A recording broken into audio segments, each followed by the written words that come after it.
Perhaps we need some outside universal threat to make us recognize this common bound. I occasionally think how quickly our differences worldwide would vanish if we were facing an alien threat from outside this world.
Good evening and welcome to Spaced Out Radio tonight. My name is Dave Scott, and we got a great show talking Dogman tonight.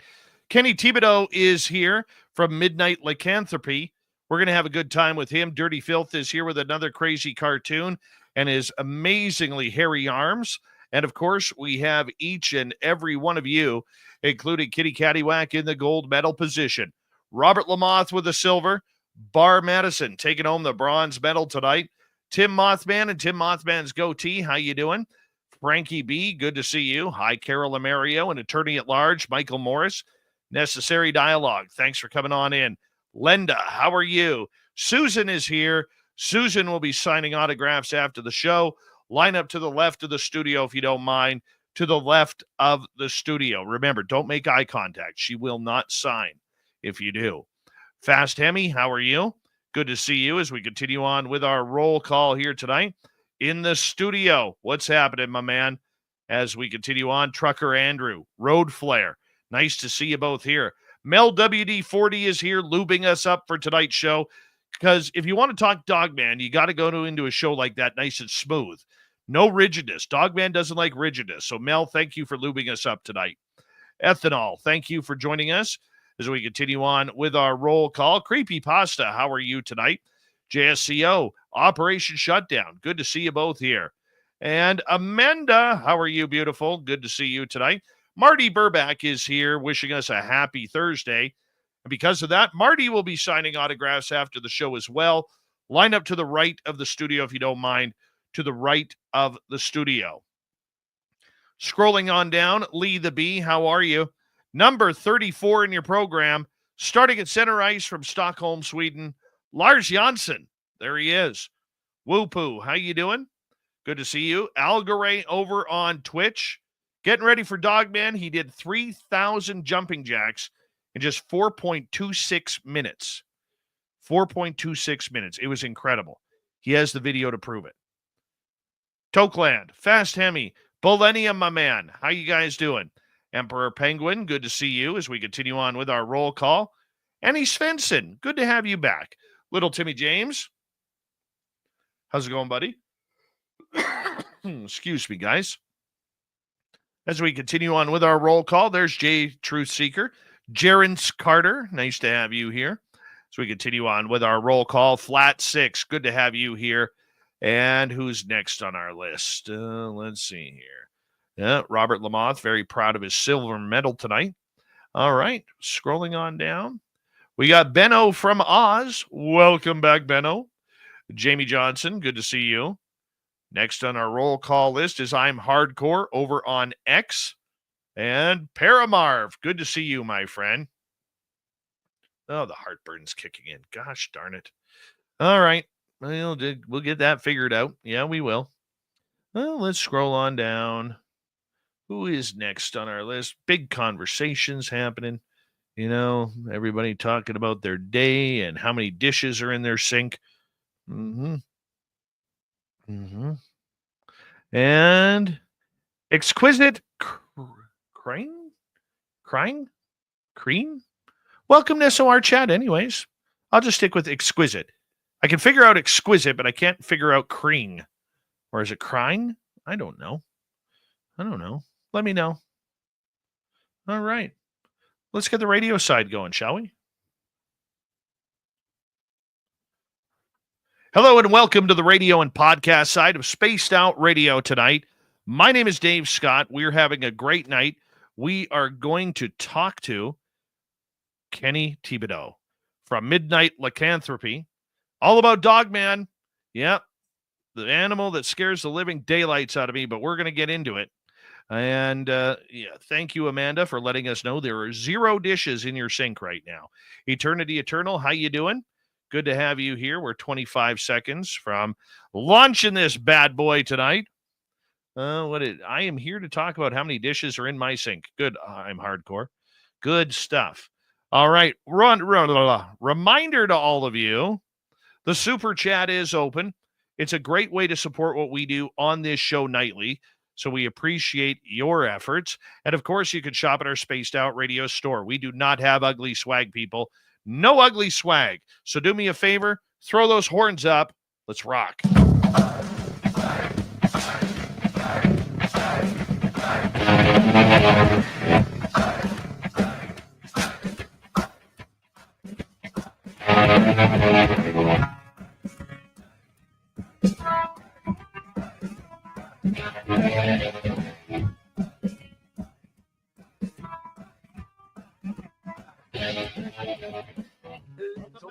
Has taken control. Shuffling every hole. Predators in your soul. Watching you and watching me. We're all connected but separated. Stood and so frustrated. A million hobbies once have invaded. Watching you and watching me. Moving it behind glass. You can follow us on X, Instagram, Spaced Out Radio Show, and on Patreon. I know you're out there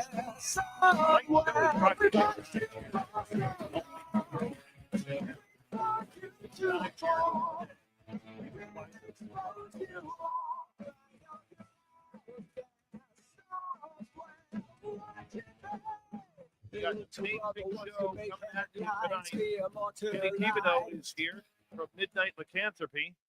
We're going to have a good time talking about Dogman. Then in hour number 3, it's going to be busy. Very busy. Swamp Dweller is here. Little Timmy James will be in for the UFO report. It's Dave 101 night. I haven't done a Dave 101 in a few weeks because of all my travels. But we're going to get into that tonight. And follow that up with the weird news of the week. So let's get right to it. I'm telling you, this guy, Kenny, he's a good dude, man. He played hockey for a living. But here's the problem with Kenny. He was a goalie, I believe. So goalies are a little bit nutso. You know, they're a little bit screwy. They're driving on 3 flat tires. Why? Well, that's just what goalies do when you have a goalie, a person who literally wants to have a hockey puck shot at them at 100 miles an hour. You know, they're strange that way. You know, they do weird things with their water bottles, squirting it in their face so they can't see. But when it comes to cryptos, Kenny chases down Dogman. He's a former actor, currently involved in visual effects and investigative photojournalism. He and his science team actively researched the Dogman phenomena and missing persons issue for the North American Dogman Project with our good friend Jody Cook. Yeah, Kenny specializes in prehistoric and modern-day predator behaviors, and I love it. I'm excited to have this guy on. Let's bring him on. All right, Kenny, thank you for coming on Spaced Out Radio. Confirm the rumors. Were you a goalie or not, my man? Why, hello, Mr. Scott. I totally appreciate you bringing me on tonight. And yes, I was a hockey and soccer goalie right there for sure. And I've been called a lot worse right there. I do appreciate it. That's hilarious. Well, I'm just going to be honest. Goaltenders are weirdos, man. You are. I don't know why you want to step in front of a puck that hard. You know, it's just, Something about you guys. I did used to talk to my goalposts, ask them how they're doing. You know, the whole Patrick Waugh, like he said, you got to make sure that the puck bounces your way or the soccer ball hits the post the right way. Funny stuff for sure. Oh man, yeah, you're one of them. You're one of them, man. See, I was the guy where I spent more time in the penalty box than I did on the ice. I could see this for sure. Yeah, yeah. I had a few good conversations in the penalty box. You get to know the timekeepers; they're nice people. That is absolutely hilarious. Yeah, I'm sure when they actually fill the water bottles up, right? How do you go from being a weirdo in the goaltending area to being a weirdo chasing down Dogman? That is a very excellent question with a bunch of multifaceted layers right there. Long story short is growing up, I was always interested because of my dad, even though I didn't have the best relationship with him, not negatively, but I didn't spend the most time with him. You know how it is. My mom wasn't really about that. Either way, he had this old school VHS that had a fin and also a flipper of what looked to be supposedly the Loch Ness monster, and then a rendition of what this dinosaur species could have looked like if they had survived and humans weren't around. So here I was, super little, and was always fascinated with this videotape, and we'd always watch it when I did go up there. And then when I got into school, of course, when you're down in the library, you come across like the cryptozoology book. You're like, wait, this is super interesting. And then fast forward a little bit, I was 11 and I was watching Monster Quest. And now I'm actually friends with Doug Hychek, the guy that created Monster Quest, and Jody Cook is one of my best friends. Now rewind though, here I am watching this and I hear about, rest in peace, Linda Godfrey, because she was the GOAT. I hear her talking about the Beast of Bray Road and all of these really interesting things. So here I am already tiptoeing kind of the line of being interested in like Bigfoot and more of the well-known topics, because Dogman just recently kind of, in my opinion, is getting the attention it deserves. It really should be right up there with UFOs and Bigfoot and Dogman. It's all got a ton of evidence, which we'll get into. So here I am watching Monster Quest, and now when I'm supposed to be doing things at the library, like studying in school, well, there was a librarian basically that was a family friend, and the generic computers, you couldn't do anything besides like word processor and the things that were school oriented, right? Well, her computer in the back, you could do some searching and stuff on the internet. We're talking about when it's first started kicking around, so it'd still take forever to load. But here I was then searching around, and I found Jody's website, the North American Dogman Project, and I'm like, whoa, wait a second, this is super cool. And this is all when I'm still playing sports and things, but I've always been a nerd like that growing up. I just find things that are unknown or interesting fascinating. I love knowledge.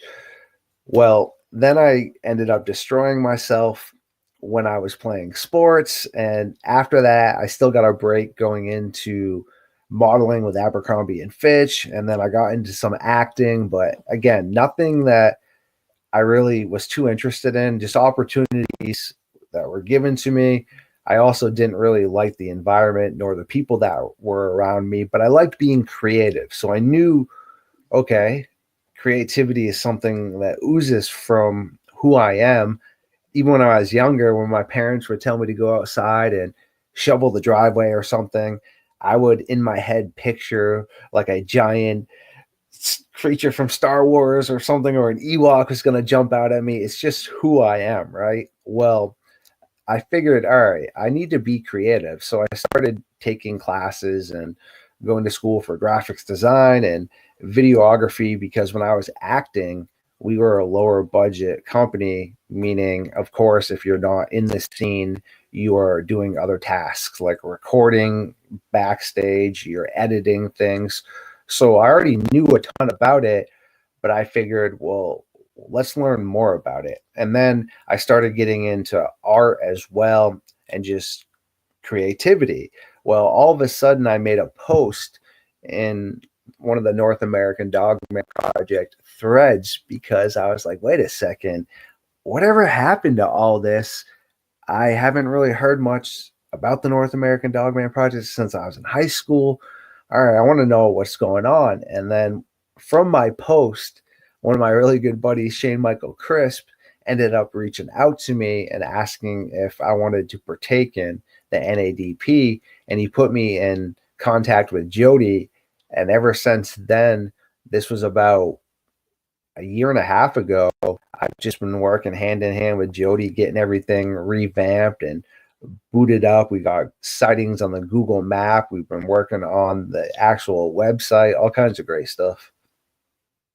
Yeah, I like Shane. Good dude. Good dude. For you getting involved with this, it is a time consumer. It's a time filler. Anytime you're a monster hunter out there, you are chasing down creatures that are on the edge of whether or not there is a reality to them or not. What makes you believe that this is going on? Again, great questions. Big thing for me is really making sure I indulge myself with my science team consistently, who are all great friends of mine, because from them, I'm able to form quality opinions in the scientific realm. I'm very scientific based in my mind, meaning I'm always willing to sway my opinions on things, yet I just need the same great minds that have helped me make my opinions so far show me evidence and examples as to why we need to then sway our opinions and thoughts over in those directions. Yet I try to, like Jody says, break it down into paranormal or supernatural, same one and the same, extraterrestrial or physical. And then from there, just send it off to people that specialize more in that topic. Meaning, if someone ends up contacting me and feeling as if, per se, they had some sort of mind speak with this entity, then I would forward them on to some of the psychics that deal with my science team, etc.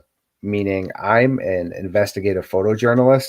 I've never had any sort of paranormal activity. I've never seen any sort of cryptids or anything like that. I have dealt with a few psychotic human beings. That's about it. So sure, you could say they were monsters potentially.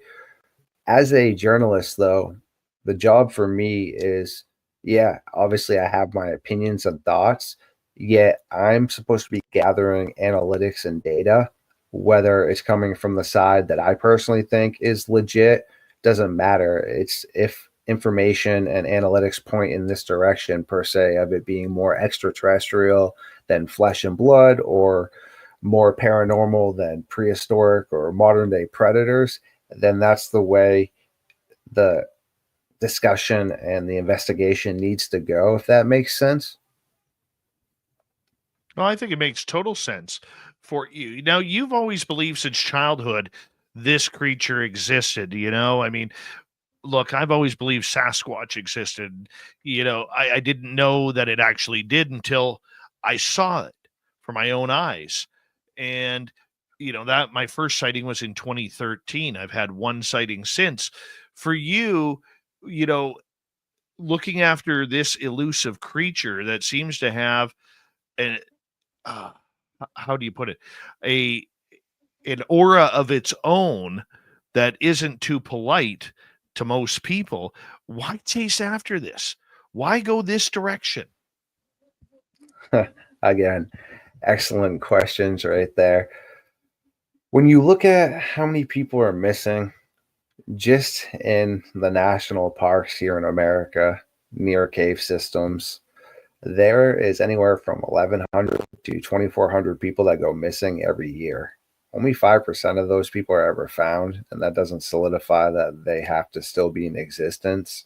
This could be, unfortunately, remains, etc., or them coming to the conclusion this is where Dave or this is where Star Fox was when they were consumed, etc. Okay. Then you step back and realize when you take the Google Maps that we have the pings from the encounters, keep in mind we have to update these. I have 555 pages right now in my book of sightings. I need to at some point help update with these pings. Yet I am literally just editing my own podcast 24/7 and then getting my hosts and my guests on and repeat. It is definitely not the easiest, being a one-man team to be able to consistently update that. But at some point, that is where we are going to continue to update that information. But if you take those pings and you also now look where all the cave systems are, and then you look in the national forest, they legit add up on top of each other like a sandwich. All right. Meaning now, I don't believe in coincidences. All right. And when I first started hearing about this when I was younger, and even still till I really started diving deeply into this, I found it to be fascinating, yet I didn't really know how to process it or where it could fit into things that would make sense. All right. Then, now that I've been given the opportunity to dive into the historical facts with the North American Dogman Project, I've learned that there's been sightings of these things since 290 BC, right? That's a long dang time ago, okay? And then you have Alexander the Great, you have Herodotus speaking of the cynocephali. These are points in time that are way before we think of the modern day, per se, dogman, right? It's very interesting then to think, why would somebody like Alexander the Great, who obviously in his mind, let's be real, wanted to more or less be a god and just conquer and be great, Alexander the Great, right? It's in his name. Why would this guy take any time to even acknowledge things if it didn't occur? And also, if you look at the Greek and Roman cultures, they didn't really document things unless they actually happened. People weren't really looked upon as being cool per se to write stories or fairy tales, as they would per se. They would look into being warriors or political members, right? So when you have people like Herodotus now also verifying this, he was looked upon as being credible enough to write about all their other endeavors that we've verified. Why is it that they speak about these dog-headed or wolf-headed? They also have some canine bodies, these beings that would come down from the mountains and then trade with them. All right, that really makes me like sit back and wonder, well, what the heck? And then when you dive into it more and you start receiving these vocalizations, these tracks, and you send them off to your science team, who also works with other scientists that might not even be part of the Midnight Society or the North American Dogman Project, that'll kind of come to the same conclusion. They can't verify what these are. All right, that brings a little bit more now credibility to what's occurring. And then you start to have relationships with people that are great people and such, that tell you, hey, look, this is what I saw. It brings you to the point where you need to be like, all right, these people are obviously seeing something. The question is, are they seeing truly what they thought they saw? Or are we dealing with a mixture of things? Are we actually dealing with something that hasn't been verified yet? Yes. Are we dealing with prehistoric and modern day predators? Yes, in my opinion, again, meaning I think cave hyenas are still kicking around. I think short-faced cave bears are still kicking around. I also think that the Dinopithecus and the Pteropithecus, which were large apes, the Dinopithecus was a large baboon, yet all these predators only went extinct around 10,000, 11,000 years ago. That's not long at all. It's a blink of the eye in the whole entire scheme of things. Also, there is really nothing that would have caused those animals I just mentioned to go extinct, especially the latter part, meaning when you think of the dire wolves that potentially they've been brought back is what they said. But even if you look at in general, again, we're talking about 10,000, 11,000 years ago, they would be probably the least out of all of them because they were more in the open plains and things. So even though that's not that long ago, I could see how they would be affected. But when you think of the cave hyena and the short-faced cave bear, they spent 90% of their time in the caves. We know less about the caves than we do outer space and the oceans, meaning if we were able to get into these caves, there's a high probability we're going to find backpacks, shoes, maybe bones of missing people. And then you now have the aspect of where people see the paranormal, where in Linda Godfrey's book, she covers a case where someone claimed it was like a blue plasma, almost like in Halo, like the Covenant, as if it hasn't fully manifested itself yet, or you haven't damaged its invisibility.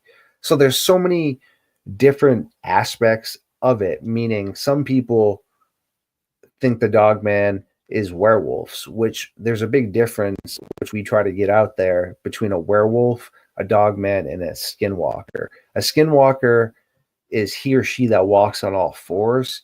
It really never says anything about becoming a raging beast. You also have to get the pelt of the animal that you are transforming into. So yeah, you can get a wolf's pelt, you can get a coyote's pelt. But again, if you stay true to the indigenous lores, there says nothing about becoming a raging beast in the skinwalker aspect. Same thing with the Dogman. They don't go back and forth. Like the cynocephali never changed forms. They were always these dog-headed and dog-bodied beings. All right.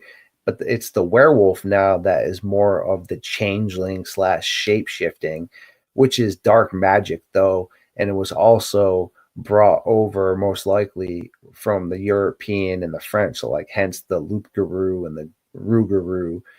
It was actually because the Blackfoot tribe had a hard time pronunciating the rougarou that they ended up getting it mispronunciated, which is why you have two different aspects, the loup-garou and then the rougarou. Pretty interesting stuff. We got 2 minutes before we have to go to break here at the bottom of the hour. Kenny Thibodeau is our guest tonight from Midnight Lycanthropy out of the beautiful state of Maine. I love Al Garay's comment in the chat room. There's been Dogman sightings all the way back to the last time the Maple Leafs won the Stanley Cup. Oh, nice burn, buddy. Nice Brutal burn. stuff right there. I'm a Bruins guy. I mean, I can't say much. The Bruins are awful, so. Well, I know that, but nobody likes the Toronto Maple Leafs. Nobody. Right. But let's move on. And yeah, our listeners in Mississauga, Ontario, I know you won't like that, but I'm a West Coaster. I'm all Oilers. Our guest is a Boston Bruins fan. You're just going to have to hate on us tonight a little bit while you listen. That's all I'm going to say. Austin the love Matthews that you is have, the man, though. right? The love you have for this subject, the love of the chase, the thrill of it all. What keeps you going? Why continue to do this? I just think as a journalist, when you start a topic, you really need to see it through. And not even as a journalist, anything in life, when you start something, you got to finish it. I mean, I'll make a simple cliche. It's like a video game. I don't really play many of those, but whenever I did, you never start a game unless you're going to finish it. It's just something that was installed into me from my late mom, rest in peace, and others that I value. And it's a payoff to be able to help people find loved ones and get a better understanding as to what's happening. There's so many people that are missing. And if I'm able to help bring clarity to that and, you know, potentially bring people home, you would hope, that are still kicking around. But even if we fail at that aspect, of just being able to help people with closure is a huge kudos, and just spreading knowledge. Right. I'm a big person about learning, man. Hold that thought, Kenny, because we're going to go to break here at the bottom of the hour. Kenny Thibodeau talks Dogman next on Spaced Out Radio.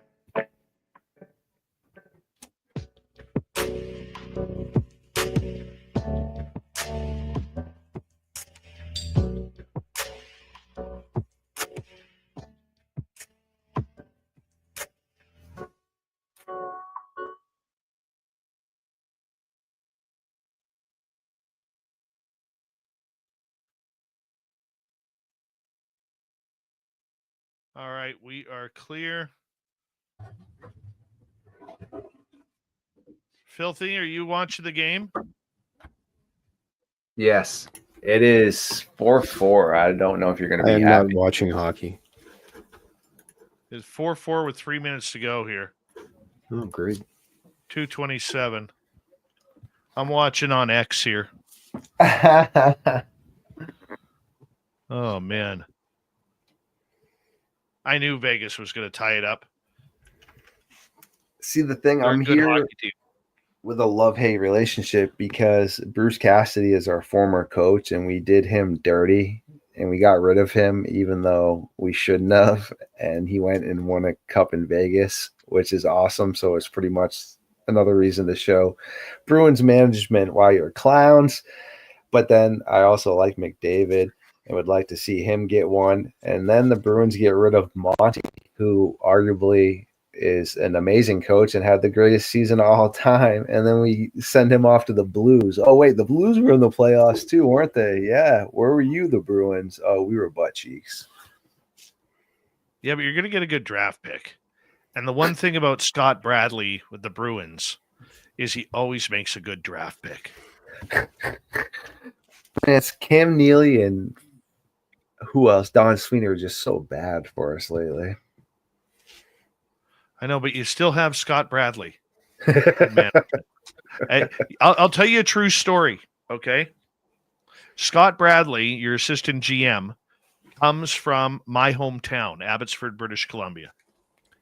And I worked as a hockey instructor before I got into radio.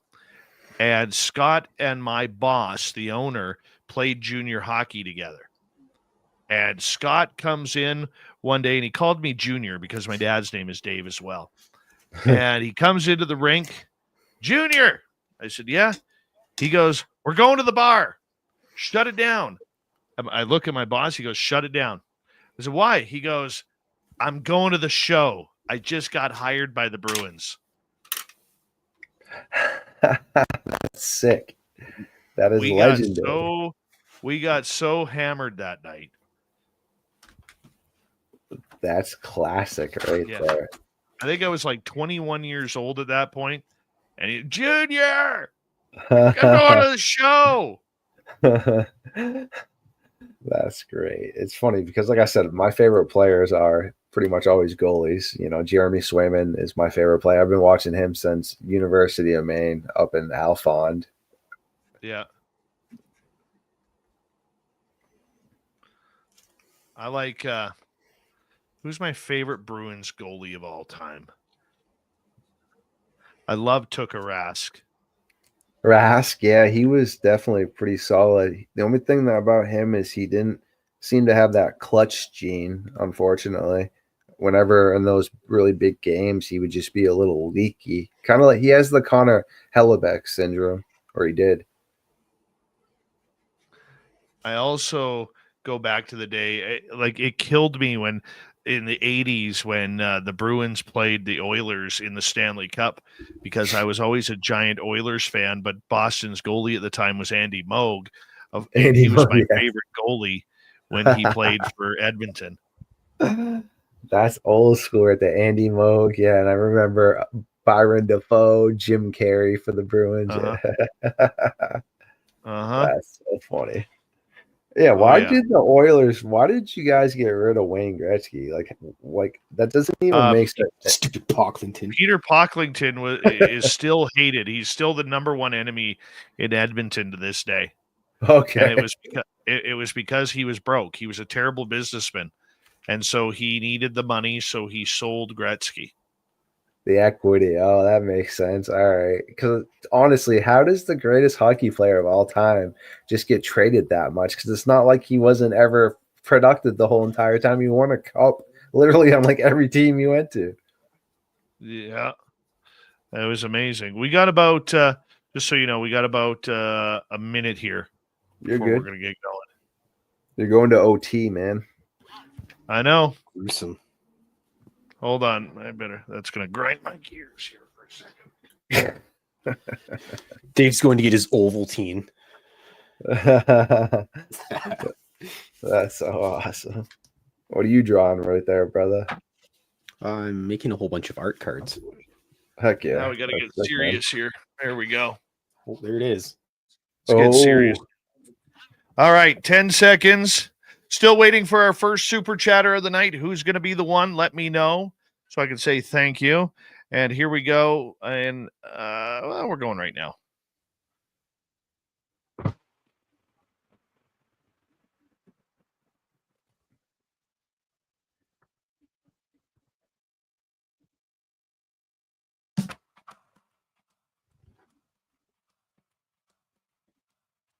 Here we go. Second half hour of Spaced Out Radio tonight.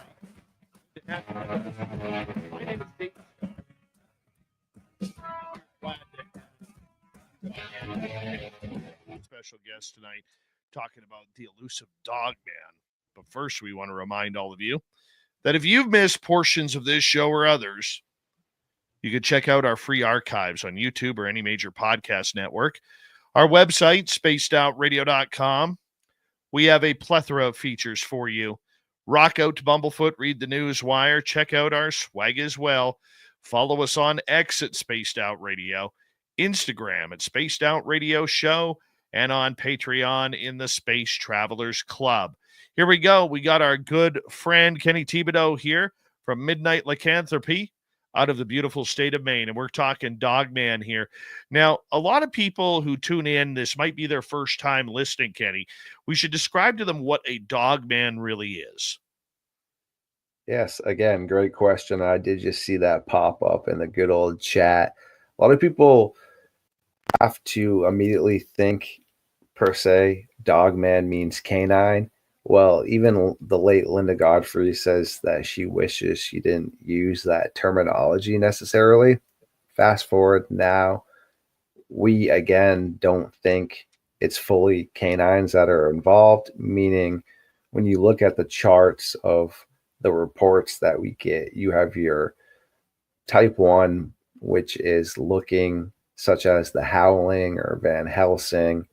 Then you have your type 2 looking one that is going to look a little bit more outside of the realm of the one from the Howling, but it's going to be similar. And then you have the type 3, which is the hyena based one, which again isn't canine.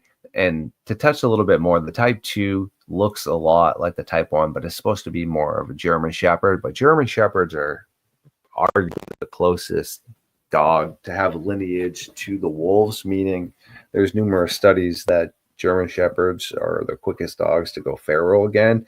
All right. And then now, like I said, after your hyena, you have your bear man, right? Which is your Bearzilla or your Bearilla, which is not technically a canine either, just like the hyena. And then you have your baboon-like dog man, which is also potentially like Gugway. Again, baboons have nothing to do with canines.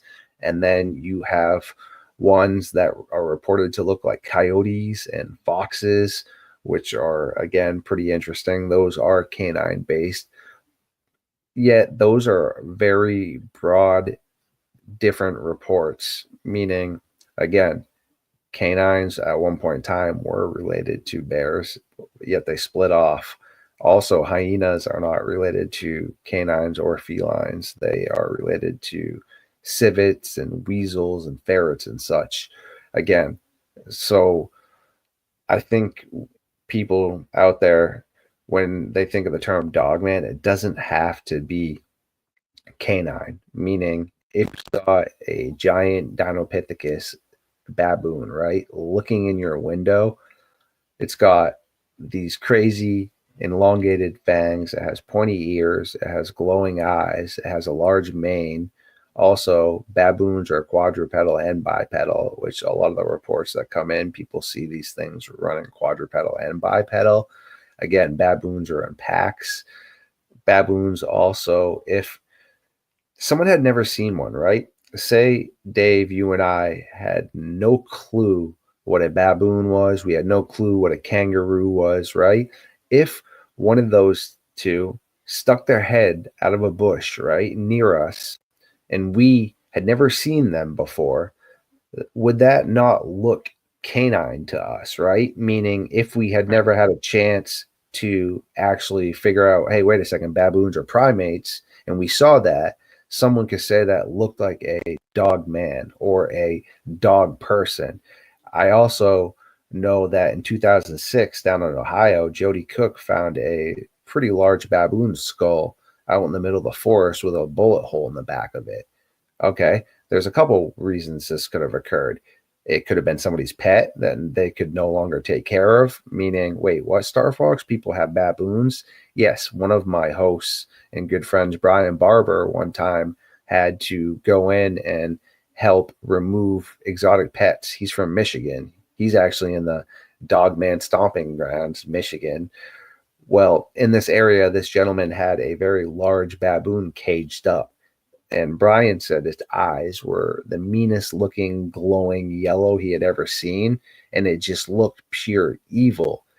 So right there again is proof that people are having baboons as pets. There are zoos. There are areas, unfortunately, where people have, done experiments on apes, etc.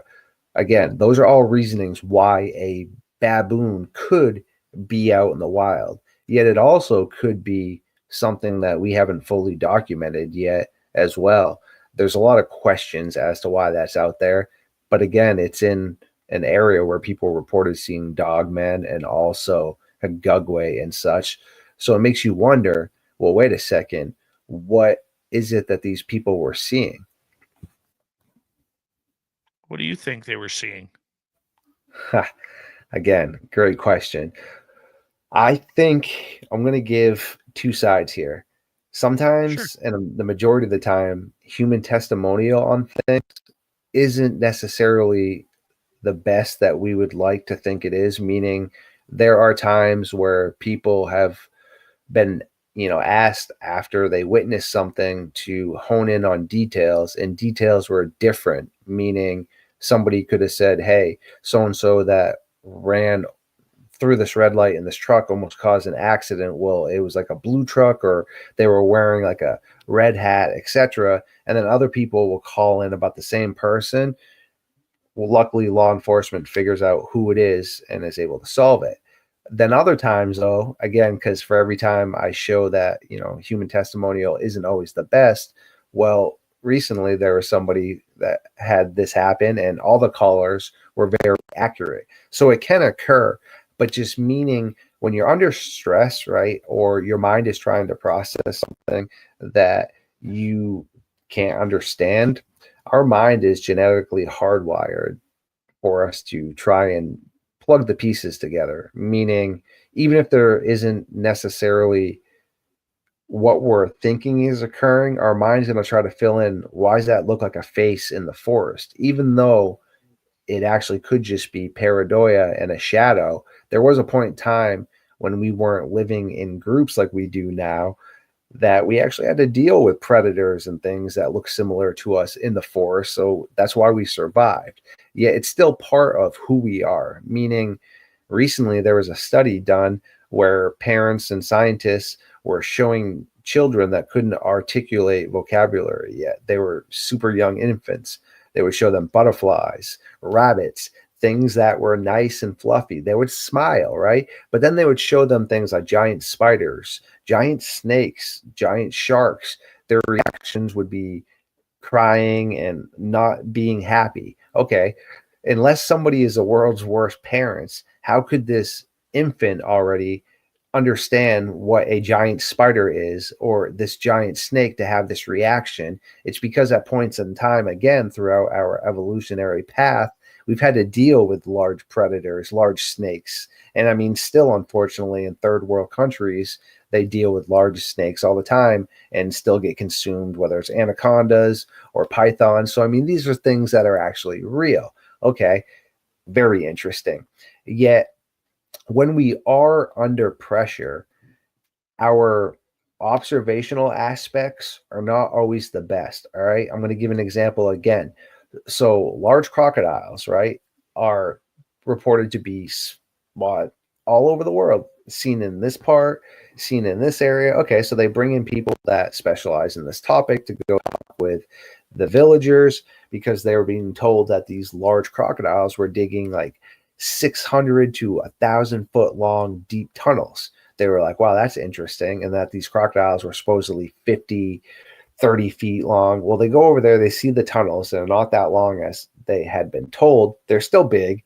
And then when they start seeing the crocodiles and such, no, they're not 50 feet. They're 27 feet and things, meaning these indigenous individuals aren't brought up in per se like a culture where you have to use metrics all the time, meaning they're not necessarily using centimeters, millimeters. So when they see something, their observation of it isn't necessarily acute, right? Okay. And even now in cultures such as Western cultures or where we were raised to use metrics such as centimeters and have, measuring tapes, we still aren't the best on actually getting acute sizes of things, meaning Monster Quest did a very good episode with, yes, we do know large cats are in the moors and also in Europe, but also a lot of the video that they sent in of these supposedly large predatory black cats were actually just house cats, okay?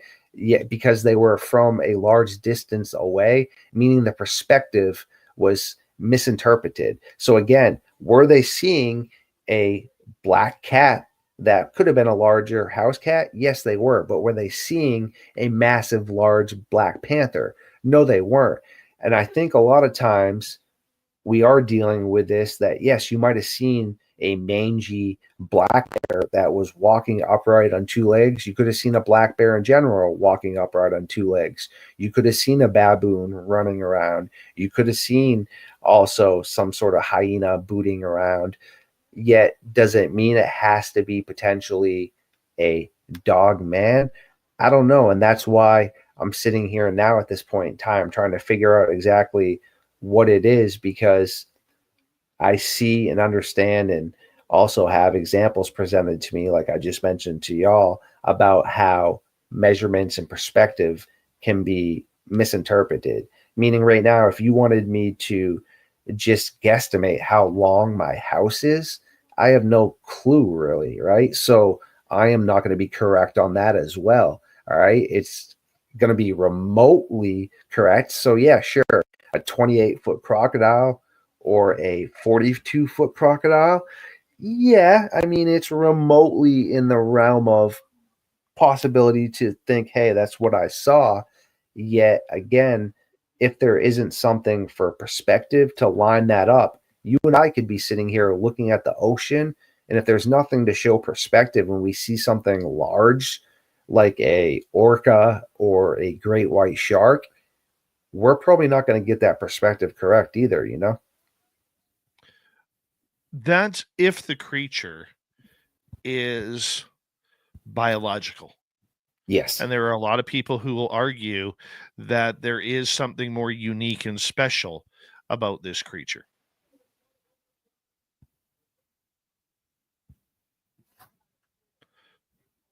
Your thoughts? Again, great stuff, my friend. That is something I wish I had more clarity to answers for, because every time I get deeper in the rabbit hole, I feel as if when I move around things, there's just more information, meaning I've come this far, yet I'm still at the starting point now, except I have a great science team. I have great individuals such as yourself that want to interact and try to spread the knowledge that we do have presented to us. And I think there's multifaceted. I think some of this is extraterrestrial and paranormal based, but then I do think some of this also is flesh and blood per se, meaning the cynocephali, according to Alexander the Great, they were able to be unalived just like anybody else. They were hellacious soldiers, though. He preferred to fight with them and not against them, yet they could be taken down by steel just like anything else could be. And again, I don't really dive into anything else at the moment, but if you look at like the Kandar giants as well, okay, that if someone, I don't know much about this at all, but a lot of people will say Nephilim, okay, again, I'm spiritual, so this is way out of my realm. Yet what I'm trying to say is that was also taken down by weapons. Okay, so that would have to solidify its flesh and blood. Again, doesn't mean everything into the whole globe of the Dogman is flesh and blood, because I think we have a lot going on, meaning I think the cynocephali are a portion of it, yet I think some of these could be guardians potential for areas of indigenous cultures where they don't want you there. Yet recently I heard a very great theory too, that the indigenous cultures here in the Sasquatch are part of the history of North America and such, whereas the Dogman came over with the Europeans, like the Loup-garou, the Rougarou, which would explain also a lot why there's like these borders where you have a Sasquatch territory or a Dogman territory. Super interesting stuff for sure. And then in the comment, yeah, you have Anubis, which is another reference sometimes people make, that they see one with like a jackal head. Again, super interesting stuff. So all these cultures that had no way to communicate at this point in time would speak about this. Now, Anubis would seem to have more of your paranormal and supernatural powers, right? But then when you again think of the cynocephali, or also when merchants in Iraq and the Middle East told Jody Cook about how there were points in time where these dog-like people would come down from the mountains and they literally sounded like they were describing the cynocephali. All right, if these cynocephali were paranormal, why would they then have to walk all the way down the mountains like you and I have to as well to come trade with us? If they were some sort of paranormal or advanced civilization in that aspect, I feel as if they would not really have to abide by the rules that you and I did, meaning they would also pass on the battlefield just like Alexander the Great soldiers would and such. But again, they were much more ferocious. So yes, there are so many multifaceted layers to this, which is why I really like to have all the great people that work with me chime in and really read through everything, because I feel confident about the prehistoric and modern day predator behaviors and such. But again, I don't know enough about paranormal or supernatural aspects to help people out with that. So then I make sure that I have the proper people to help them out.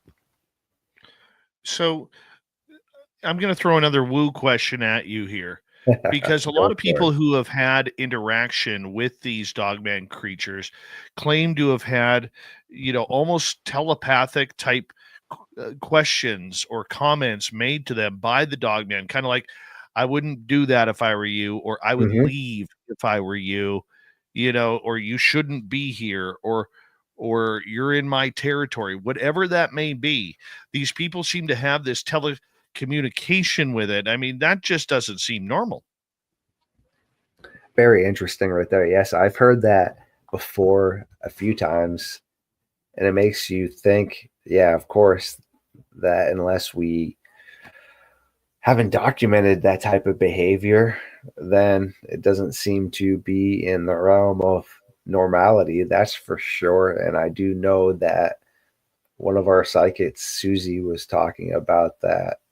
She's heard people speak about that type of behavior with Bigfoot as well, not just per se with the Dogman. Really interesting, because again, I don't have any superpowers, I like to call them like that. I mean, I'm creative. I can make you an awesome music video. I can make you a great presentation, yet I really have never experienced any of that stuff. So I don't know how that would feel directly. I know how Susie and others say it unfolded, and I know how people that have had it happen to them said it unfolded like you did, that almost a warning. But then I've heard other people just pick up, per se, their weapon and start firing at it. I heard a really old story down in Louisiana about a farmer that ended up unaliving a dogman just like a branch that he had picked up, because when the thing charged at him, he actually impaled it through the chest cavity with its own weight. Again, that would solidify whatever he did, supposedly unalive, must be playing by the same rules that you and I or anyone else is. Meaning, if we are in this realm and they're seen eating, like the Beast of Bray Road and others are consuming carcasses on the side of the road, it's obviously hungry. And then you have others reporting, like you have those 3 friends in Michigan that saw them drinking, a group of them, as if you and I would be out of the lake cupping our hands. Well, they were cupping their hands like that. Okay, so that means they're thirsty now. And then there are dens and burrows that people have found, which means they're sleeping and they need shelter. Those all seem as if whatever versions those are playing by the same rules you and I are, meaning they can be damaged and hurt just like you and I can. But then you have others where these tracks just vanish in the middle of nowhere, meaning there's no trees, there's no structures, there's legit nothing this could have jumped up on. There's no holes in the ground where it could have dug or burrowed down. These tracks just vanish. All right, well, did it again pull a halo? Meaning it was only able to manifest for so long before it couldn't, stay here and it left. I mean, it was here long enough to make those impressions in the sand or the snow. And then also there's other tracks that we've got where it looks like, in Star Wars, like the sand troopers, how they walk right in each other's steps to conceal the soldiers. Well, same thing. All of a sudden these tracks just like split off where, all right, were these creatures walking literally back to back?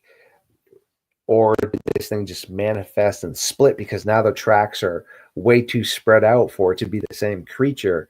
Again, though, they just vanish.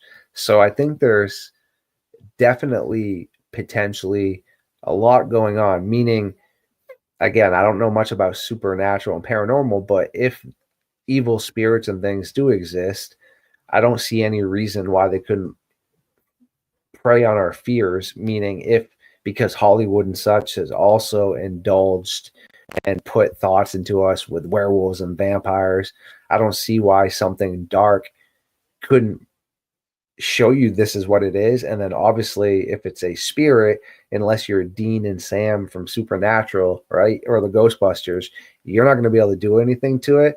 So then you're dealing with something like Skinwalker Ranch where people shot at it and either the bullets went through it or there was no reaction, right? Okay, very interesting. But if you're dealing with something like I said, the cynocephaly, that enemies were shoving swords into them, they're screaming just like the rest of us, and like I just said, drinking water, eating, that would solidify at least some of these has to be flesh and blood too. I think it's a mixture. I really do. And I think that, and that's my opinion, no proof, zero proof right there. But that's just an opinion. I think that there are some very strange things that are happening around this creature, and it's interesting to find. But the one thing is, we got about 40 seconds to go before we go to break here, Kenny, is the fear that this creature seems to instill when it's in the area of people. Talk about that.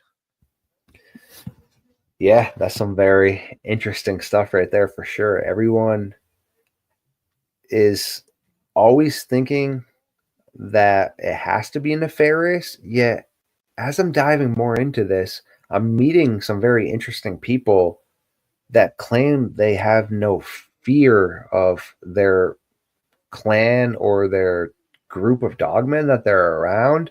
And also, every time someone comes and tells us a report where it almost could have grabbed them or was circling their tent, it really could have got them at any point in time, and it didn't. Meaning, is it just kind of trolling you, or is there more to this than we actually know? And on that note, Kenny, I'm going to get you to hold on right there. We're through 1 hour. Hour 2, more Dogman Talk with Kenny Thibodeau right after this.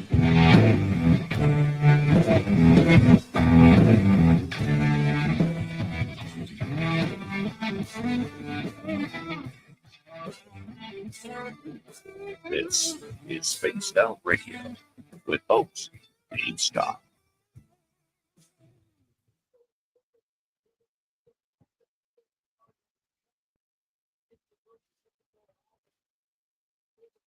All right, we're clear.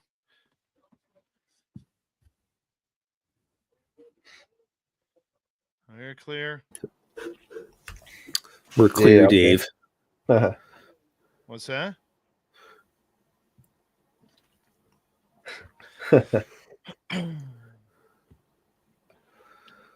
4-4 and OT for you, man. This is I know Edmonton on the power play. yeah. He just looked like he almost lost some chiclets right there with a big old cross check to his face. I'll be right back, everybody. Sounds Okay, good. here's I've drawn a couple little art cards here because I normally just draw a cartoon. But Now, man. yes, I normally draw cartoons.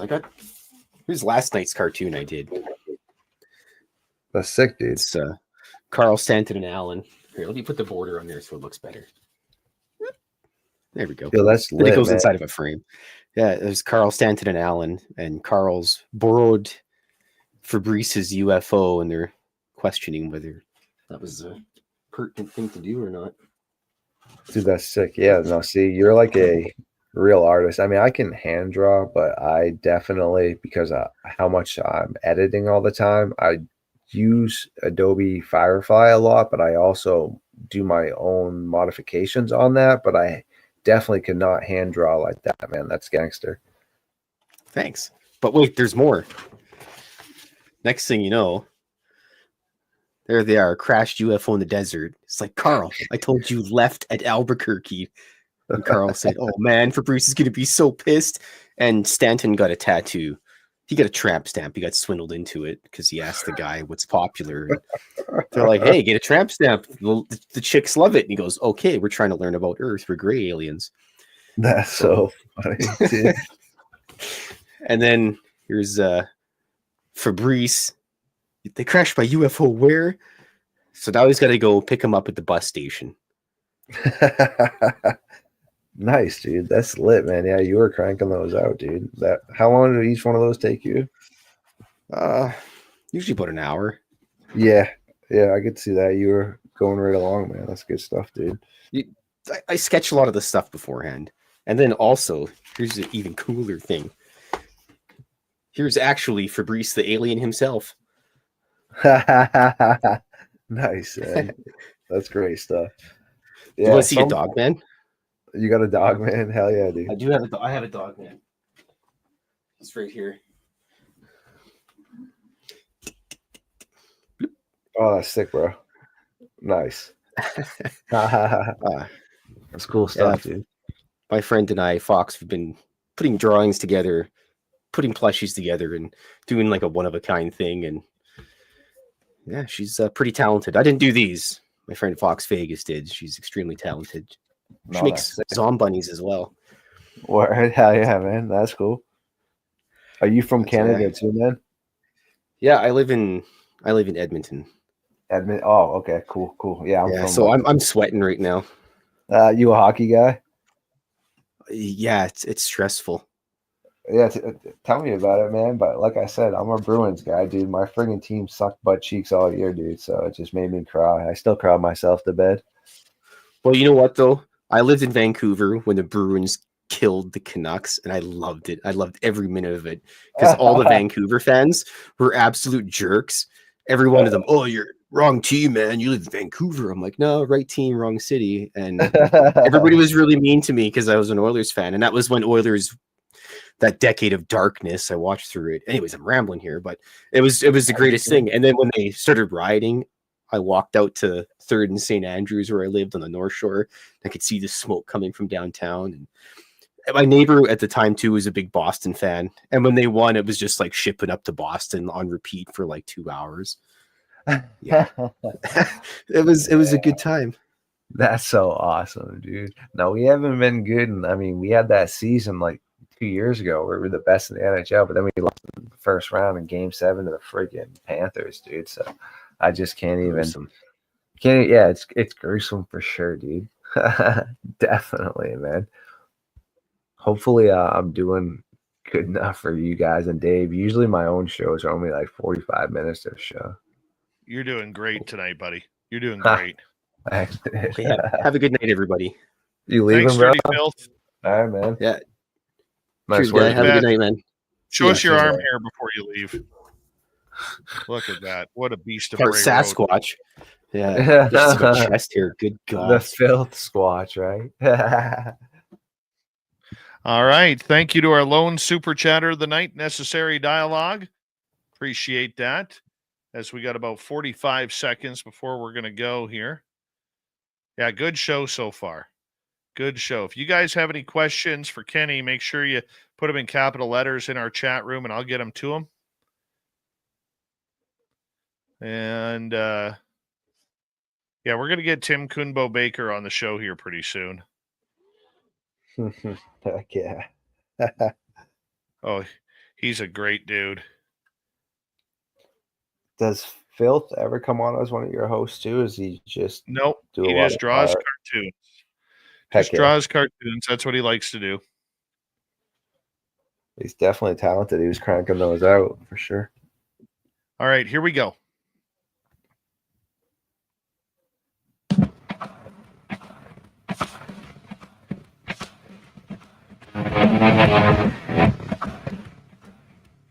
Go with the second.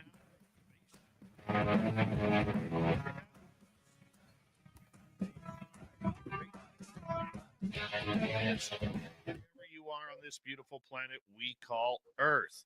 Hello to everyone listening in on our terrestrial affiliates around North America, digitally on every major podcast network. Our website, spacedoutradio.com, we have a plethora of features for you. Rock out to Bumblefoot, read the news wire, check out our swag as well. Follow us on X at Spaced Out Radio, Instagram at Spaced Out Radio Show, and on Patreon in the Space Travelers Club. The Desert Clam is set the password for tonight in the SOR Space Travelers Club. Subsago. Subsago is your password. Use it wisely, Space Travelers, as the Clam sets the password each and every night right here on Spaced Out Radio. All right, let's get to Kenny Thibodeau. He is Midnight Lycanthropy out of the beautiful state of Maine, hanging on out, chasing Dogman wherever he can. And Kenny, we appreciate your knowledge tonight on this show. Thanks for again having me. I definitely appreciate hanging out with you for sure, my guy. Oh, we're having a lot of fun. Tell us about some of your investigations that you have done. What's one that stands out for you? Yikes, again, some great questions. There's been so many that just leave you scratching your head.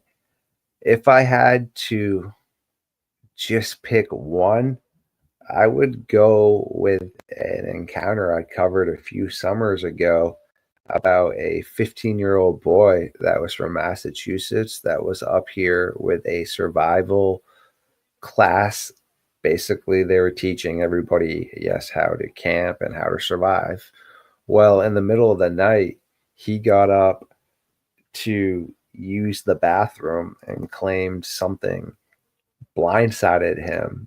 And it felt like he got destroyed by a linebacker, meaning when it hit him from the back, he was just totally dazed. But he said this thing stunk like a wet dog or dirty dog. And it was really furry or fluffy, but it was dark out. It was like 3 a.m. So obviously he couldn't see what was going on. And he started screaming. The rest of the students, as well as the instructors, come out to try and figure out what is taking this kid or what's happening. They can't see him, but they hear him screaming and his voice getting further off into the forest. They hear these large branches breaking and snapping. All right, let's time out for a second. If he was to have per se just hoaxed this and ran off into the middle of the forest with no lights, no, that's a good way to lose an eye, impale yourself. There's no way you would have got that far before, yes, you tripped or fell. All right, here we go again. No one knew where he had went. It just went faint. So obviously they're still screaming for him, trying to find him. They call in assistance. The following day, one of the main wardens comes in with his tracking dog, and they end up finding this kid about 1.5 miles away from the original site at the camp where he per se was abducted. Well, a lot of times this happens where I like to use the term risk versus reward, meaning these things, if they are going to take you, then they're going to judge the situation. Meaning, if they saw you and I together, okay, they're going to be like, look, well, now you have 2 adult males, and let's see if they're armed. It's probably not the smartest decision, right? Yet now, if they see you by yourself and you have nothing to protect yourself, well, that looks a little bit more appetizing per se. But now if they see somebody that definitely looks vulnerable, well, then usually they're going to try and capitalize on that situation, hence the risk reward. Yet I think when people start screaming and yelling for their loved ones, or firing off weapons and turning on lights everywhere, or starting like a torch, it then deters this animal from no longer, or this being, wanting to take us, meaning there is no longer a reward here. It's much bigger of a risk. All right. Because if these things are going to exist, they have to be smart enough to stay away from us, meaning a lot of people don't realize there was a movie called Gorillas in the Mist with Sigourney Weaver that was based on a real story where she went over and tried to help these gorillas that were being poached, mountain gorillas. Unfortunately, she was unalived in real life, not Sigourney Weaver, but the character she played. Well, Jane Goodell then starts going over there, and it took her 3 years before she ever saw one of these gorillas. She knew they had existed because of what was going on with the poaching and such, yet she had to spend 3 years of her time to see a gorilla. All right, that's a lot of time in one area to build some trust. Now, again, gorillas are smart, arguably, depending on how people want to value smarts. We as humans think that we're so smart, yet just because we can use technology, that doesn't mean you're smart if you're set out in an environment where you have to build your own house and get your own food. So just because the gorilla can't open up a laptop like you and I can you and I go out in the jungle and build our whole environment and go get food all the time? A very small percentage of people are going to be able to do that, correct? Right? All right. So again, now we're talking about something that's smart enough to understand, wait a second, I just caused a huge commotion. All these people are yelling for this kid. This kid's fighting back. He's screaming for help now. So it dropped him and it ran off. And if you look at other cases, again, when people are potentially being taken away, like this woman was walking her dog in an area that, I wouldn't say a gated community because it wasn't a gate, but it was like a wooden fence that ran around their nice community. Well, on the outside of it was like the desert and also some forest pushed back, some foliage. Well, she was walking her dog and something reached over that she claimed looked like a wolf man or such and tried to grab her. She started screaming. We're talking about a smaller community. Everyone started turning their lights on, going, "Are you okay?" Like wondering who's screaming outside. This thing let go of her and ran off. Again, risk reward. So this kid, what the heck took him? I mean, like we already just talked about, if he was trying to hoax or prank this, he wouldn't have got that far in the middle of the forest without a flashlight or anything. And meaning, if you and I were his buddies or these camp instructors, we would have seen him turning on a light as he's running away. None of that was witnessed because I had a chance to speak to some of the other people that were there, and no, none of that happened. They literally just heard this kid being taken away by something large enough to be smashing through the forest. And his parents weren't really about this. They grounded him for quite a long time because they thought he was being outrageous by saying more or less a werewolf had taken him. And when I had a chance to speak to him, they were baffled that I even took any sort of credence into this. And they were like, wait, you believe this whole werewolf mojo jumbo too? And I was like, well, not necessarily, but I'm here to try and figure out what happened with your child, more or less, because obviously something took this kid off in the forest, correct? And he is pretty mortified and swears up and down. So yeah, that would be one of the cases I would say still to this day is pretty strange, because I mean, you got a 15-year-old kid. I don't really see how that would make you more popular or anything. I just don't see really what that kid gained out of it. He got grounded for quite a long time, and I mean, I don't think his parents were happy about that at all. You mentioned a number of times throughout the show so far that you believe there is a link between the Dogman sightings and missing people. Why do you Yes. think there's that link? Well, I don't believe in coincidences, right? And it just can't be happening that people are seeing these things in areas where people are missing in cave systems. Do I think they are fully responsible? Heck no. I think there are a lot of things that are going on, meaning, real quick, unfortunately, there are psychotic human beings that go out to national forests and also areas to prey on people that are vulnerable. You can look it up on Hulu with documentaries where people have done it in Yosemite. Also, there are another guy up here in New England. Then there was somebody down south that was doing it, finding women that were vulnerable. He would literally scope out areas where he would figure out what time frame or the odds that people would be coming up this trail, and then he would try and talk to them, approaching them with his dog. All right, well, these are people now that are out there doing this. And then you have obviously just people that are unfortunate, meaning they could fall into caverns, or also they could fall into a little mini slot in the ground that's covered up by foliage and just hurt themselves and perish. Yes, normal predators are at play. Also, I think there are some feral people at play, meaning, no, we're not talking about Wrong Turn. We're not talking about like The Descent, but we're talking about somebody maybe like you who no longer wants to be on the grid, right? And has some other buddies that are like that. Y'all are self-sufficient, and you end up setting up your little camps out in the middle of the forest away from society. Now, does this mean everyone out there is law abiding citizens? Not necessarily. Okay. So if you and I then walk out into the woods and these people see we have something of value, I don't see any reason why they potentially couldn't take it from you and maybe do some sort of nefarious thing as well. And then you have the cryptid parts too, meaning Dogman or Bigfoot or UFOs. I think it's a culmination of all of those, meaning I don't think it's just Dogman or Bigfoot, and I don't think they are the vast majority.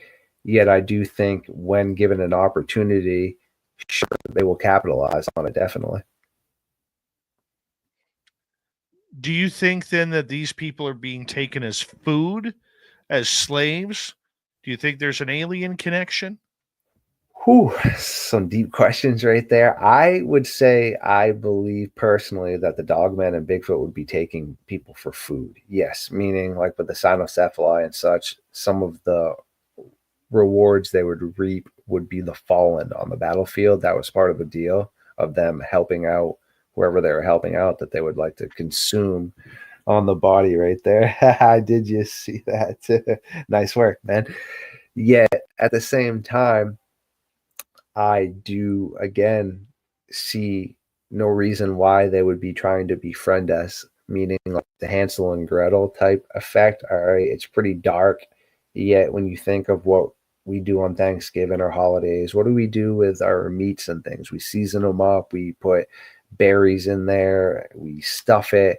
So when you have these children that report these strange bear man or dog man creatures are taking them, and they are putting them in their dens or burrow, and they're feeding them berries, but then all of a sudden when they say, hey, I want to go home now, these creatures become mean towards them. Again, I don't think they're sitting there taking them as if, hey, we're going to be buddies. I think they're consuming them, meaning, again, I see no reason why else they would have taken that child there. And just very luckily, this child happened to be screaming and a group of hunters found them. That's happened numerous times.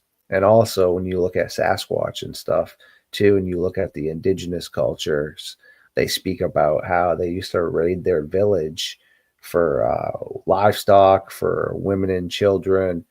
And there is a Choctaw legend slash, I would like to say, truth of a battle that happened between a group of Choctaw warriors and 3 Sasquatch that they tracked down because they had been taking their women and children. And when they got to the area of where the Sasquatch were, there were large deposits of waste everywhere where these things were just excrementing. And then there were body parts, skulls, and also they recognized the jewelry of some of the women and things.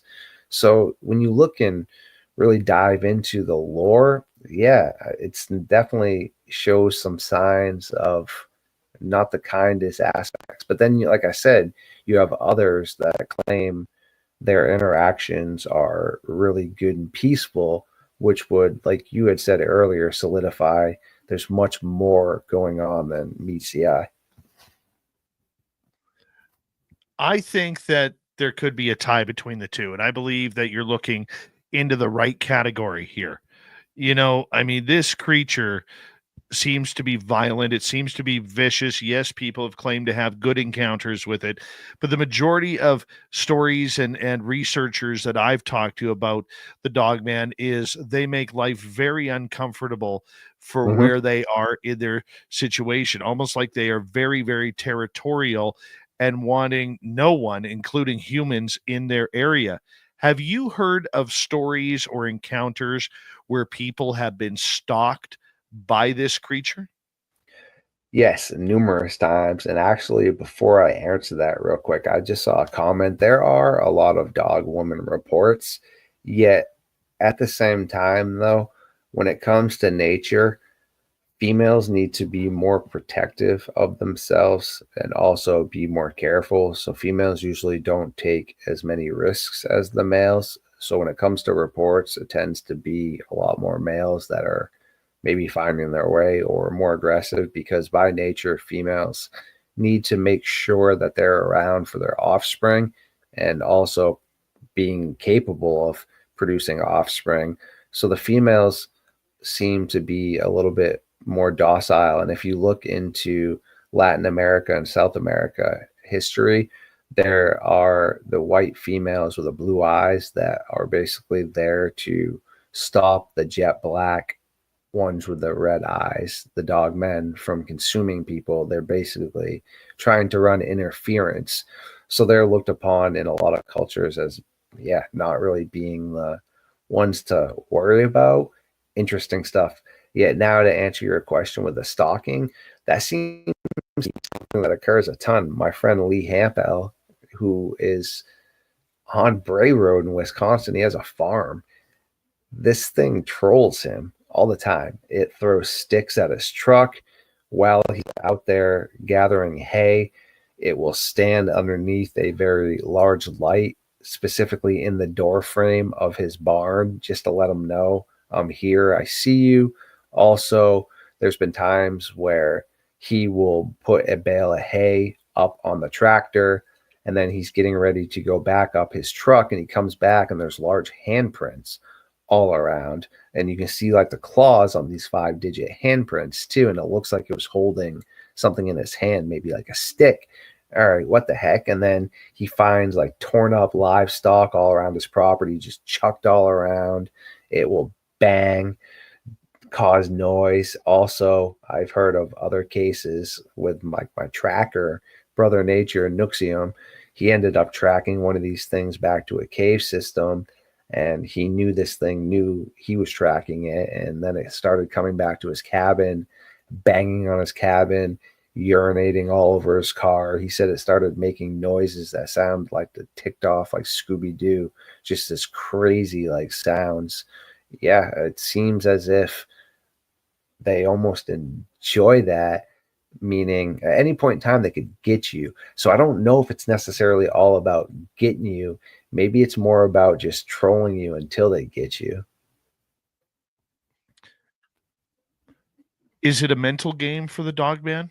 I know I know that question is impossible to answer, because we really do not have the proof. But it almost seems like it's a mental game that, when they kind of, the stories that I've heard where people kind of get that telepathic message, and even though they turn and start to exit after seeing this thing, they literally can hear it stalking them through the trees, and following them to make sure that they are getting out of the forest or out of the woods or wherever these things are. I mean, that is creep factor 101, my friend. Yeah, no, for sure. It is definitely some creep factor.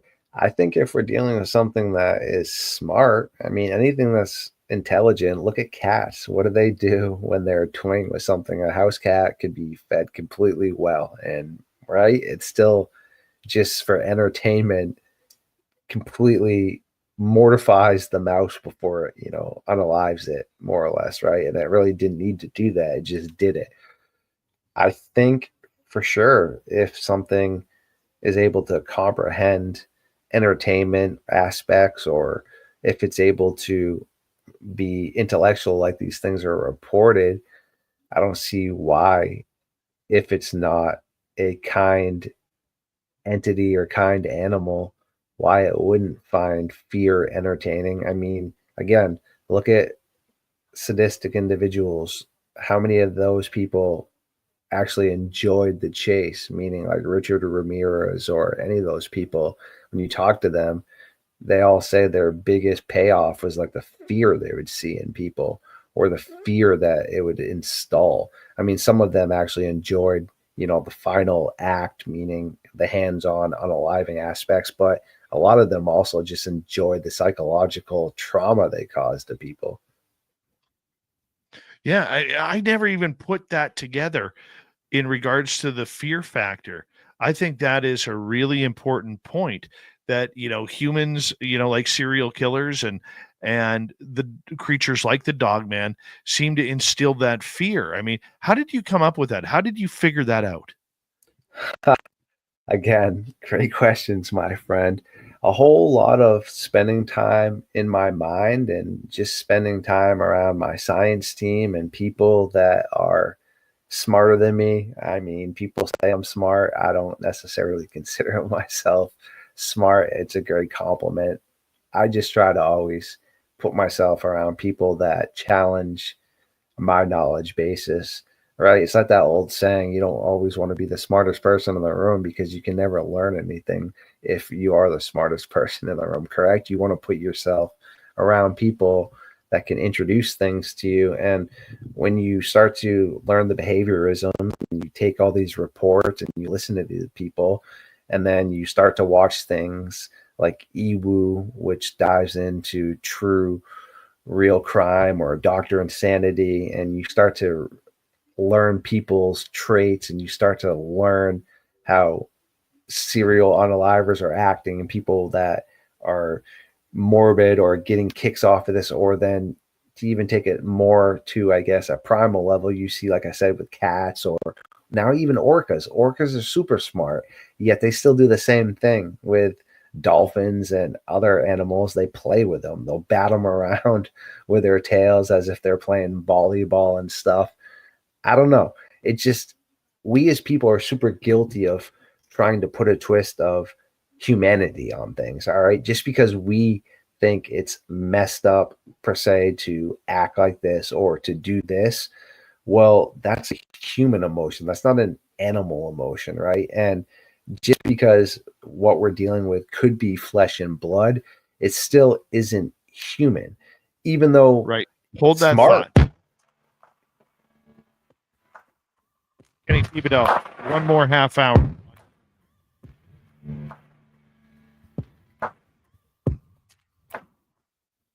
You're listening to Spaced Out Radio with your host, Dave Scott.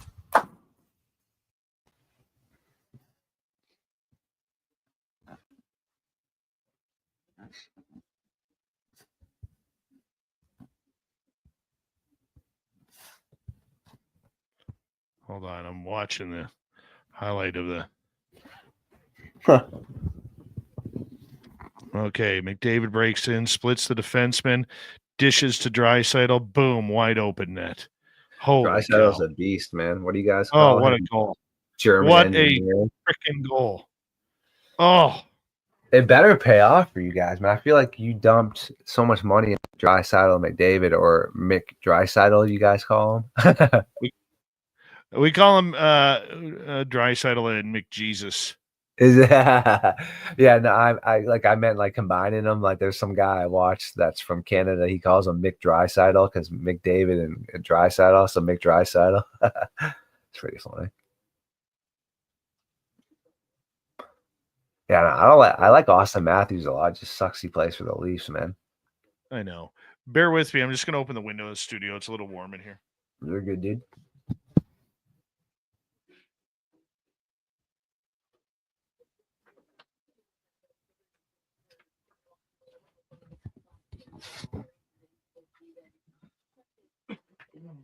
Well, I guess it's time to break this out.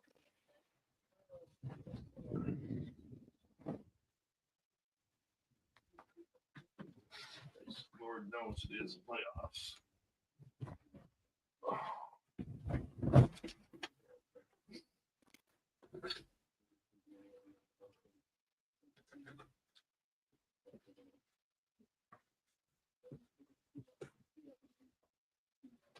All right. Go. Take that off. Take that off. Take that off. Let's go like that there. Oh, right there. Perfect. Perfect. Right there. There we go. Little McJesus on the board there. Yeah, we're gonna keep that. We're gonna keep that there. Adventures with Beth, how are you?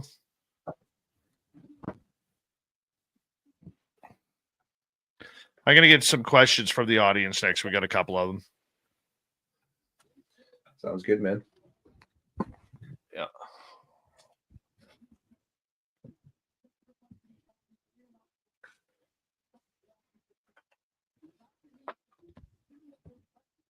Moody Mongol, what's happening?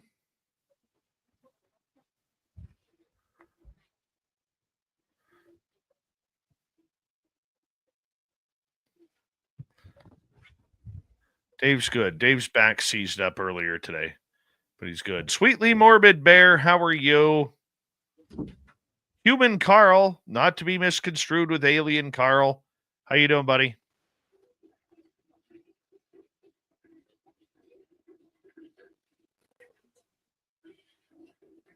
All right. Yeah, we're going to go audience questions here. They're building up now. Thank you for doing this tonight, Kenny. Yeah, for sure, my guy. No worries, dude. As soon as I get done here, I'm just gonna eat a little bit, pass out, and probably watch a little bit of True Blood.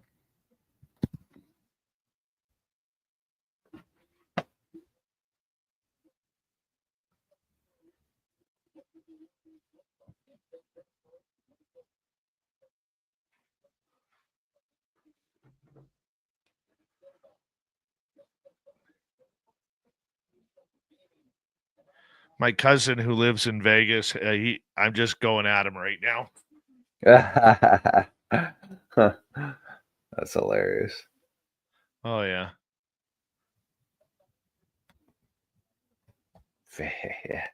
Vegas, get out of here. JBD, how you doing?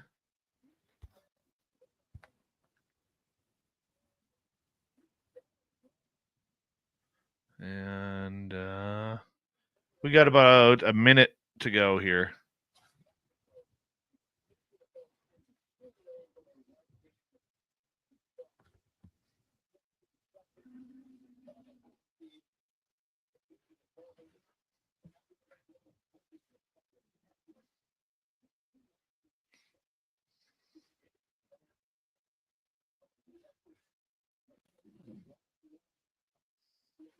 Thank you to Necessary Dialogue for our lone super chat.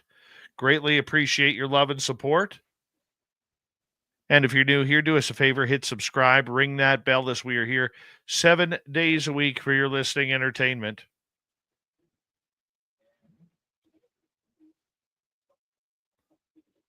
We're coming back in about 15 seconds. Sounds good, man.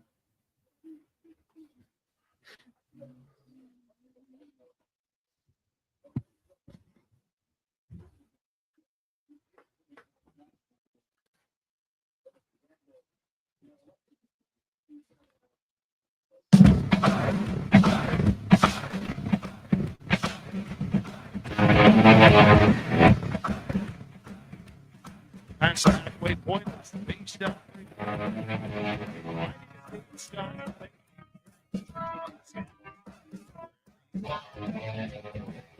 We call Earth.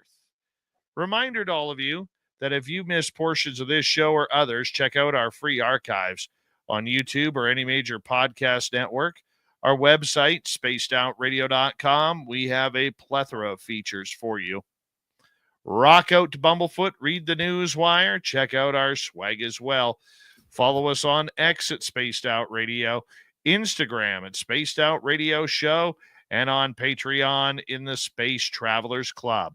Final time tonight, we have our good friend Kenny Thibodeau. He is from Midnight Lycanthropy out of the beautiful state of Maine. We're talking Dogman here. And Kenny, thank you so much for being a great guest with us tonight. No, I appreciate you. Thanks for your time, for sure, my guy. All right, let's get to some audience questions here because they've been waiting long enough. And if you're listening in Radio Land and you want to get questions to our guests, you got to go in on our YouTube channel, Spaced Out Radio, in order to get them on in. We're going to start off with Linda tonight. Are dogmen more like werewolves, or are they something else entirely? This is just my personal thoughts from my endeavors. I believe they are totally separate. How come?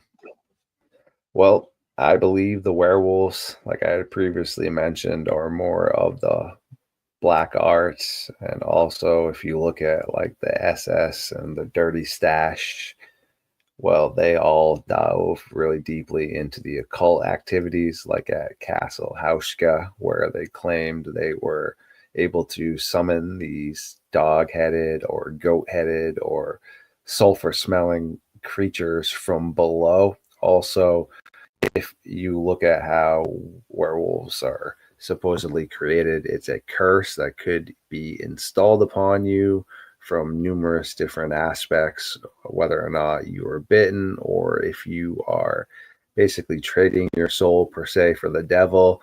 And we are also talking now about something that involves shape-shifting, like a changeling or, yes, a werewolf, whereas the dogman, we believe, is just always in that form of the dogman.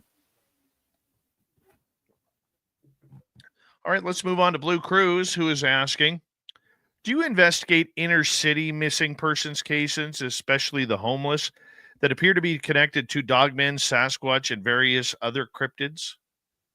Great question right there. And yes, we do. We have had a string of reports that have come in saying that there have been homeless encampments that have been dealing with dogmen per se that have been supposedly attacking them. There's also a really old school case in Michigan where the homeless were going missing on the railroad tracks, where they would use these tracks to basically stay out of the towns but be able to commute back and forth, and that they would be found torn to shreds by supposedly what these people said were dogmen or werewolves. Do you think these creatures are sneaking into inner cities or communal areas where there is a higher human population? Oh yeah, definitely. I mean, think just like black bears and things overtaking New Jersey because there's food everywhere. I see no other reason with anything that capitalizes on opportunity to set forth their endeavors to come to an area where it's easy pickings.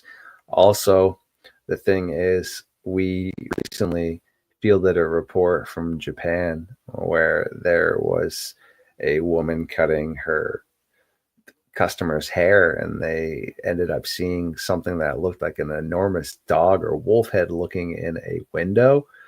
Well, this window was super tall, and they didn't see how any sort of dog could have been standing even up on its back legs to look into the salon at them.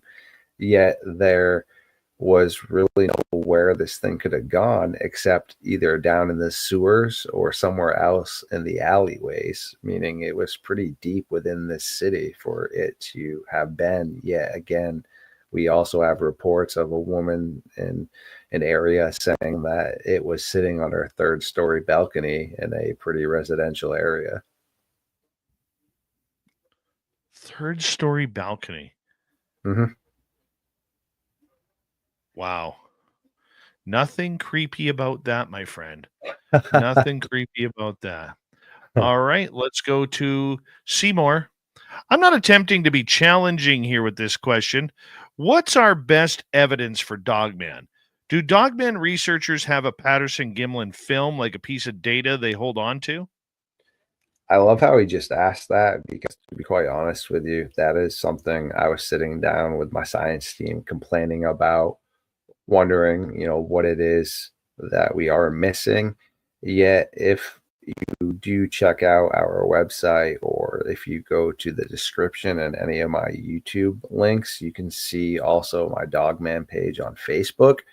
We have a lot of footprints and things that are pretty interesting. Yet, when it comes to a piece of footage like a video, there's a lot floating around with the whole Gable film we're trying to dig up, meaning the Gable film itself is fake, which, yes, we're not saying that, but the actual segment of 3 seconds or so where this really odd looking bear, like gorilla thing, is running at the camera, that's the segment we believe potentially is real, and we think the rest of the Gable film was put together to discredit that segment. All right. And when we've had people that specialize in animal motion look at that, they say it's very bizarre because of the way the back part and the pelvis with the two legs will come up at one point in time as it's basically rounding its torso and shoulders to run towards the cameraman.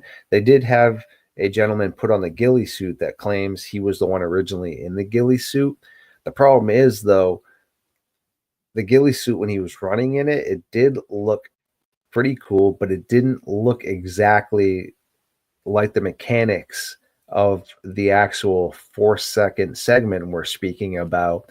So the more we run that around people, we still have more questions than answers. And if we actually were able to have the funding, we would like to at some point try to redo that segment of the Gable film in high specs like they did with the Patterson-Gimlin film, to then be able to fully distinguish whether or not it is a ghillie suit.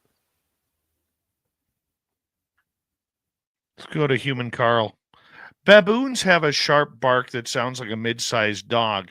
I heard a pack of them go off a while back backpacking in South Africa.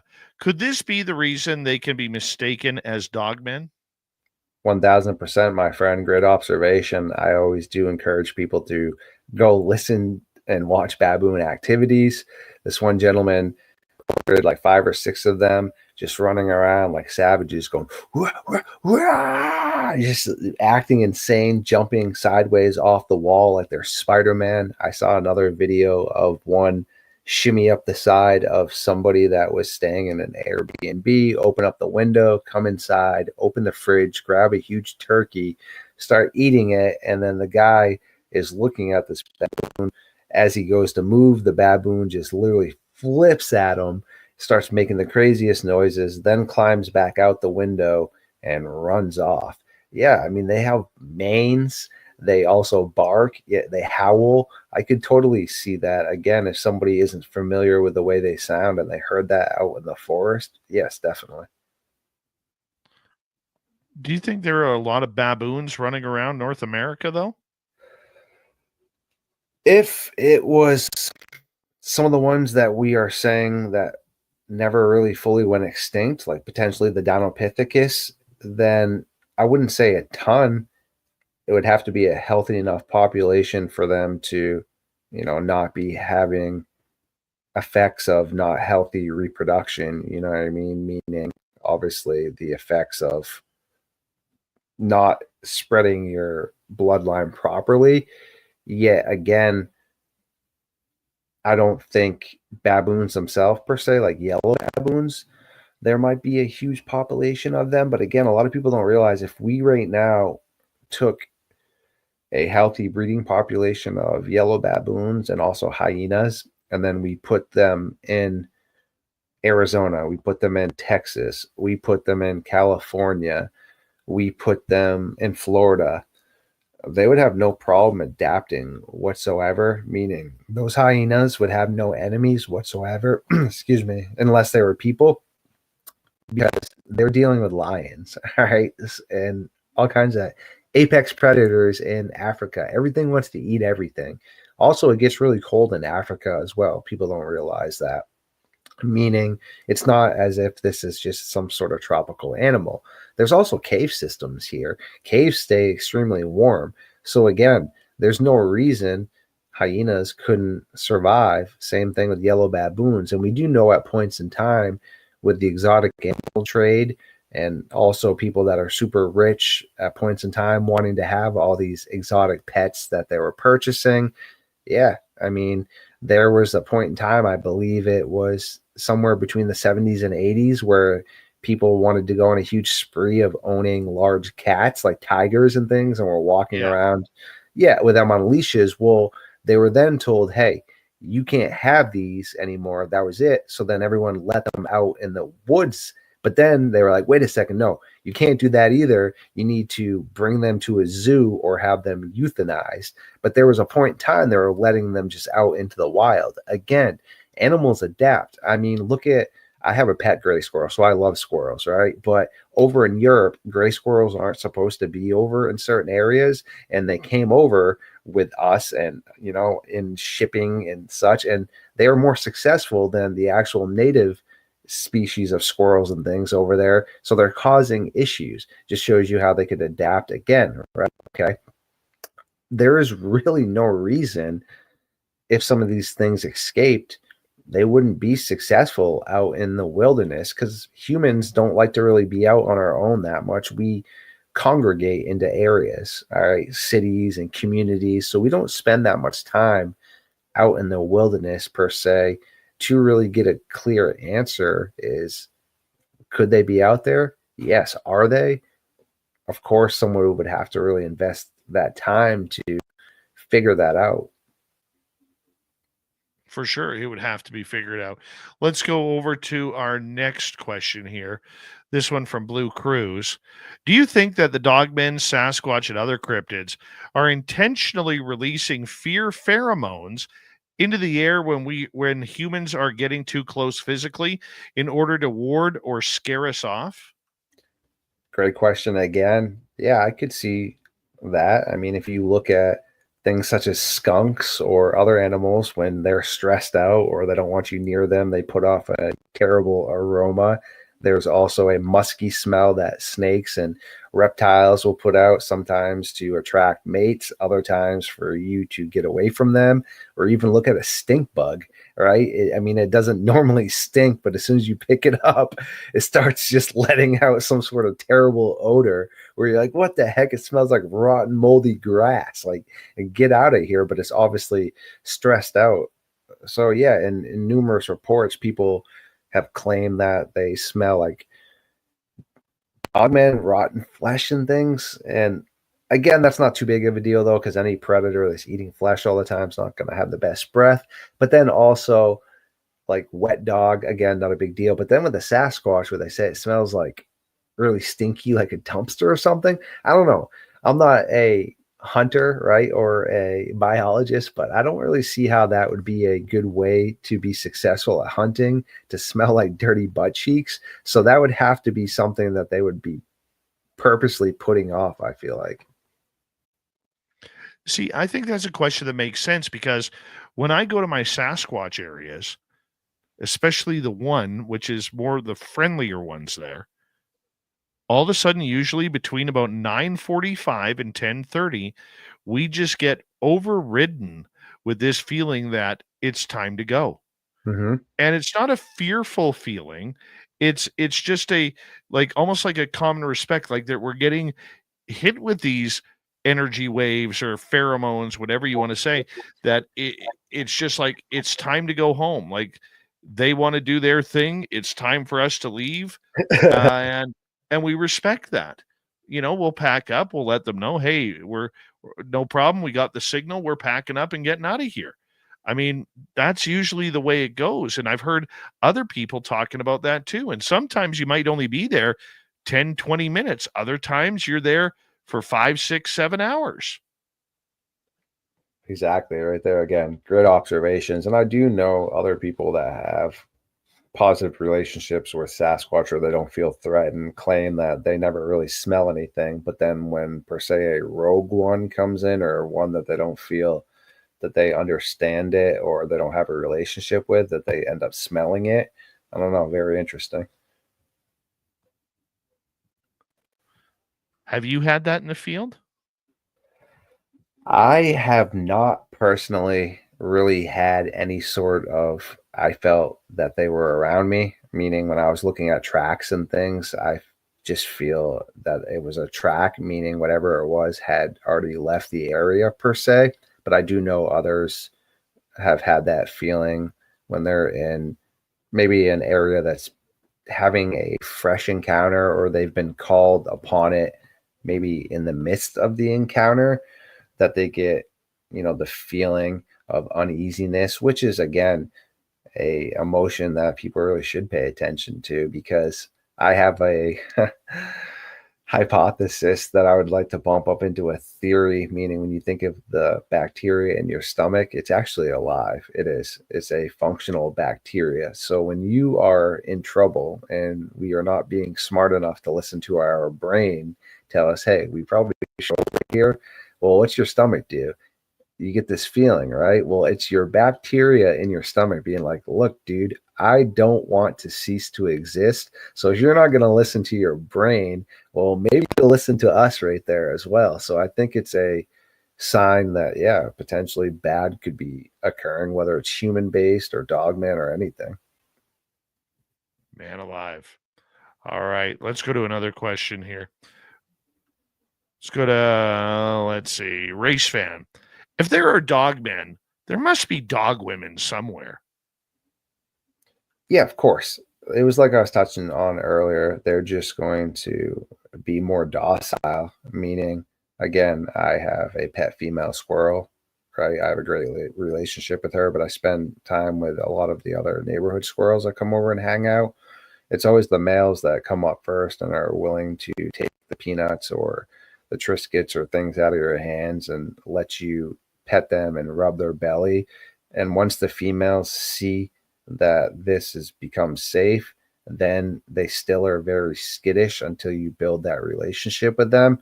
It's back to like what I was saying though. Females are in nature standards more important than males are in regards of reproduction aspects. Males are disposable, meaning that's why you see usually bucks and other males, they just take risky chances, right? I mean, it's like with car insurances and such, it's just a proven aspect that women need to be more careful, because at points in time, if they want to have offspring or things, they need to be around for that. And I know with my squirrel, she has no babies, but she's always burying nuts and hoarding nuts, even though I always give her nuts all the time, just in case she ever has babies. So I think it's the same thing with the dog women.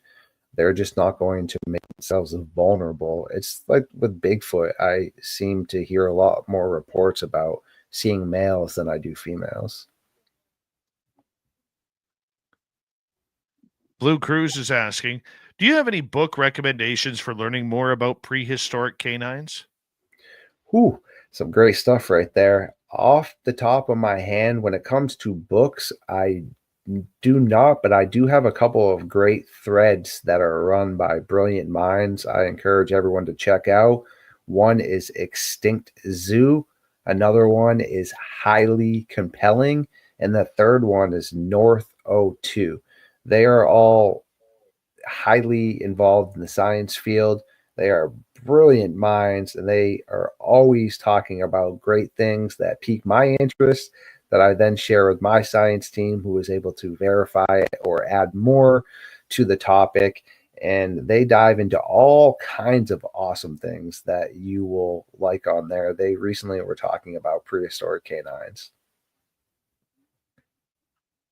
What about Anubis?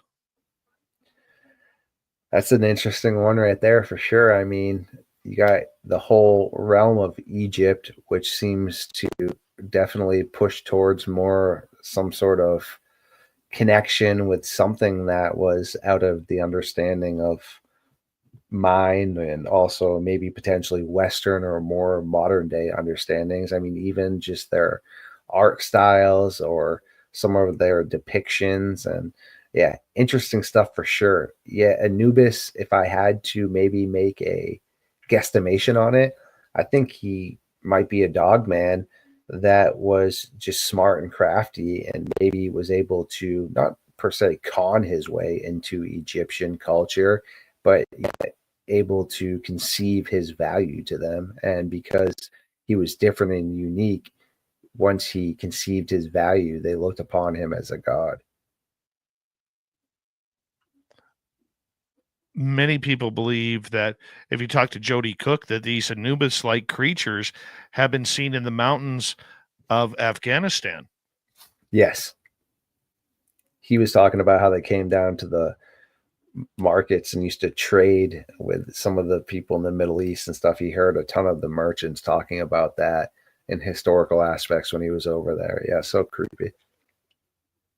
You know, it's funny because when we were talking about that on this very show a few years ago, this going back 5-6 years ago, he actually got hit up with a couple of reports from veterans who are like, dude, this is real.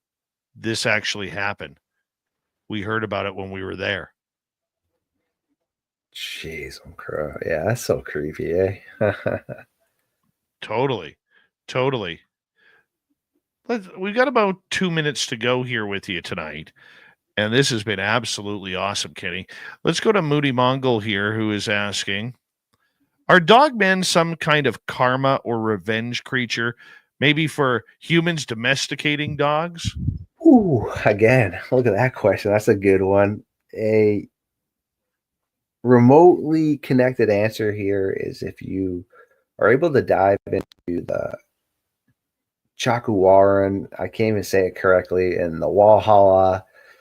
It's very interesting because they believe, these indigenous cultures, that these hyena-like creatures would come and take their dogs because their dogs would be shredded and would be consumed, right? But then there would be other times they would hunt or try and unalive these beasts, but their arrows would do no damage to them, right? I mean, we're talking about people that would take down big game like buffalo and things. And yeah, sure, a Walhalla or a giant hyena, which is what we believe it is, would be something hard to deal with. You could still take it down with a right shot from an arrow, right? But their arrows were going right through it.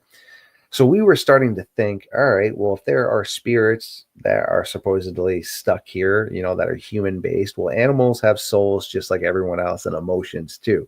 What if these animals, again, weren't able to finish what it is they were supposed to in life, and they're caught in limbo like everything else? Meaning, sure, they might really be dealing with a hyena that is eating their dogs, but they also might be seeing a remnant of a hyena that used to exist at one point in time. My friend, thank you so much, Kenny Thibodeau from Midnight Lycanthropy, for coming on Spaced Out Radio. Coming up next, Swamp Dweller, then Little Timmy James in the next half hour.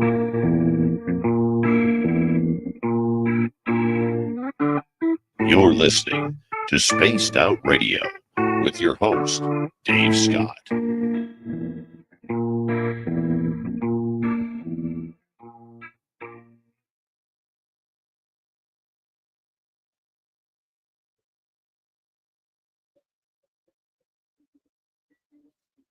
Awesome show, my man. Thank you very much, Kenny.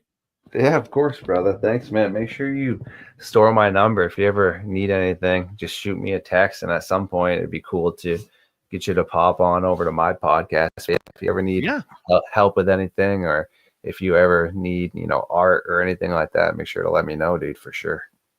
Totally, buddy. Thank you very much, my friend. Let's do it. Heck, yeah. Sweet, dude. What Stay are you in up touch. to now? Stay in touch, my bud.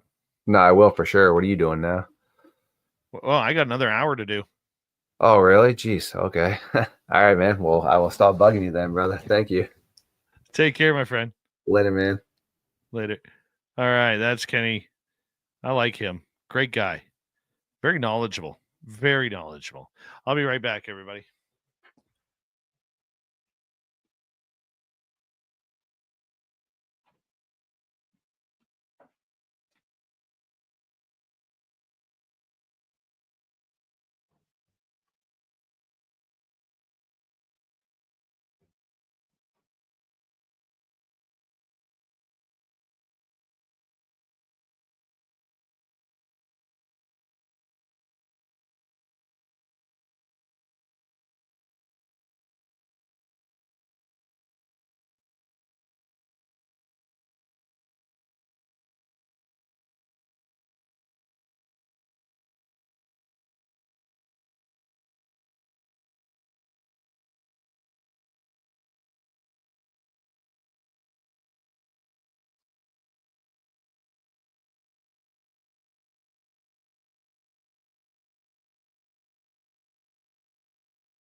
All right.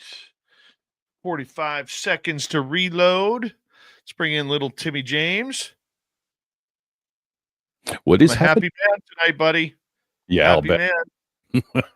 Nice alien you got there. Yeah, found him out on Area 51. Uh-huh. Swamp Dweller is 3 minutes, 4 seconds. Sounds good. Thank you to our lone super chatter tonight, Necessary Dialogue. Thank you for the love. Thank you to all our new subscribers lately. We're encroaching on 28,000 on YouTube. So thank you very much. And we're going to get going here in 5 seconds.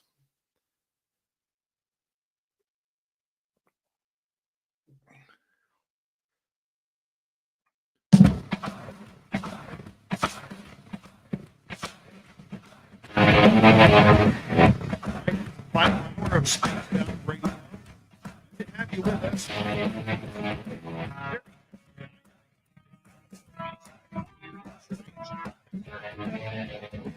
Bump in the night. Hello to everyone listening in on our terrestrial affiliates around North America, digitally on every major podcast network. Our website, spacedoutradio.com. We have a plethora of features for you. Rock out to Bumblefoot, read the news wire, check out our swag as well. Follow us on X at Spaced Out Radio, Instagram at Spaced Out Radio Show, and on Patreon in the Space Travelers Club. The Desert Clam has set the password for tonight in the SOR Space Travelers Club. Sepsago. Sepsago is your password. Use it wisely, Space Travelers, as the Clam sets the password each and every night right here on Spaced Out Radio. Let's head to the swamp. Hello and welcome to Spaced Out Radio's Swamp. I'm Swamp Dweller, and tonight I'm going to take you on a mystic journey of the unknown, sharing tales of monsters, legends, and nightmares. Welcome to the Spaced Out Radio Swamp. This story took place in Thermopolis, Wyoming. At the beginning of June of 2023, my girlfriend and I stayed there for a week-long vacation. We walked by the Hot Springs State Park River one night after dinner. Across the river and up the bank, the road goes past T Hill. It is named for the letter T and is made of white rock on its side to represent Thermopolis. The year previous, I hiked up this hill. A small portion of the trail is visible from the road, and you can see bits and pieces continuing upward if you look closely. I'm very familiar with it as it took me an hour or so to reach the top, and I have visited Thermopolis and the park many times. Back to the night in question. The sun had just set, some rain was falling, and a storm had passed about an hour or so beforehand. I noticed a bright white-blue light on T Hill as we admired the river. The light was on the established trail moving up. I pointed this light out to my girlfriend. I said it was definitely not a flashlight with the rate of speed it was moving and how smooth it was, as the light was more like a ball than a beam. We both wondered if someone was going on a night hike up a steep, demanding trail in the rain, but we decided that that was probably not the case. The light was moving much faster than any person hiking could. She suggested a person biking up the hill. That was the only logical explanation as far as I could tell. So we stood there and waited to see this person either go around the switchback to continue up the hill or turn back to come down. We returned to our truck and parked it in a lot with a higher vantage point to look for it. The strange light did not reappear, and we waited for easily 20 or 30 minutes. After a short drive back to my mom's house, where we were staying at the time, we told her about what we had seen. She didn't really seem surprised and said the locals and tourists reported strange lights in the hills and mountains visible outside the town and within the park. She also told me that someone had died on the trail years ago, and it was likely many other souls had perished out there as well. Wyoming at night has an unsettling vibe. I can feel it in the pit of my stomach every time I'm out there. It is mostly still a very wild place. The state has the smallest population in the contiguous United States. Lots of paranormal things occur there. The area and surrounding states are notorious for weird activity. I don't have a solid idea of what I saw that night. maybe a ghost or some kind of extraterrestrial. Or there's the standard explanation, ball lightning or some obscure scientific phenomenon. But no matter what it was, Wyoming is a place in my heart of beauty and somewhat spookiness. Thank you, Swamp Dweller, for another creepy story. If you want more just like that, head on over to YouTube, hit subscribe, ring that bell. Swampy has thousands of stories for you to listen to for free. All right. It's time for Tim James. That is an interplanetary flying space saucer.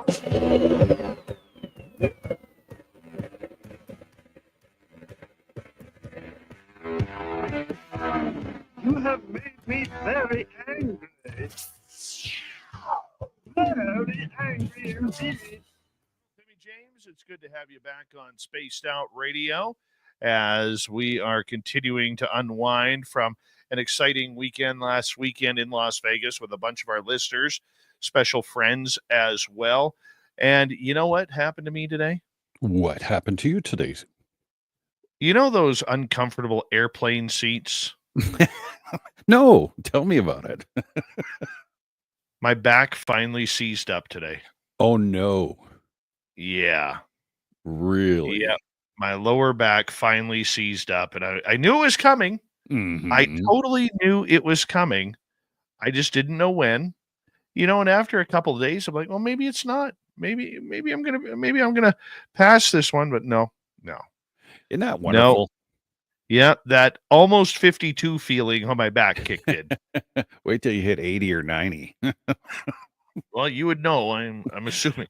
But yes, I would know. I'm ancient. So you managed to prep her or whatever it is, put some stuff on the back and get her loosened up, or are you still I did.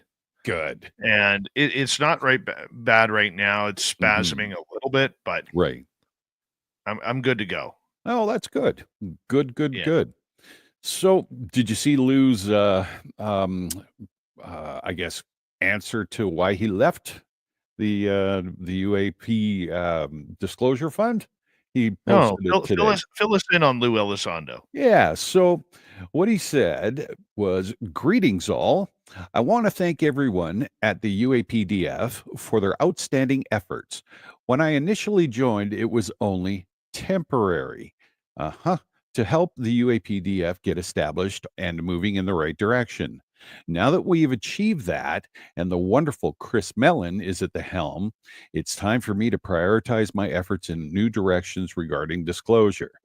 UAPDF has been one of my greatest privileges, and I am grateful for the many friends I met along the way. I will continue to assist the UAPDF as necessary, and I am enthusiastic about their future."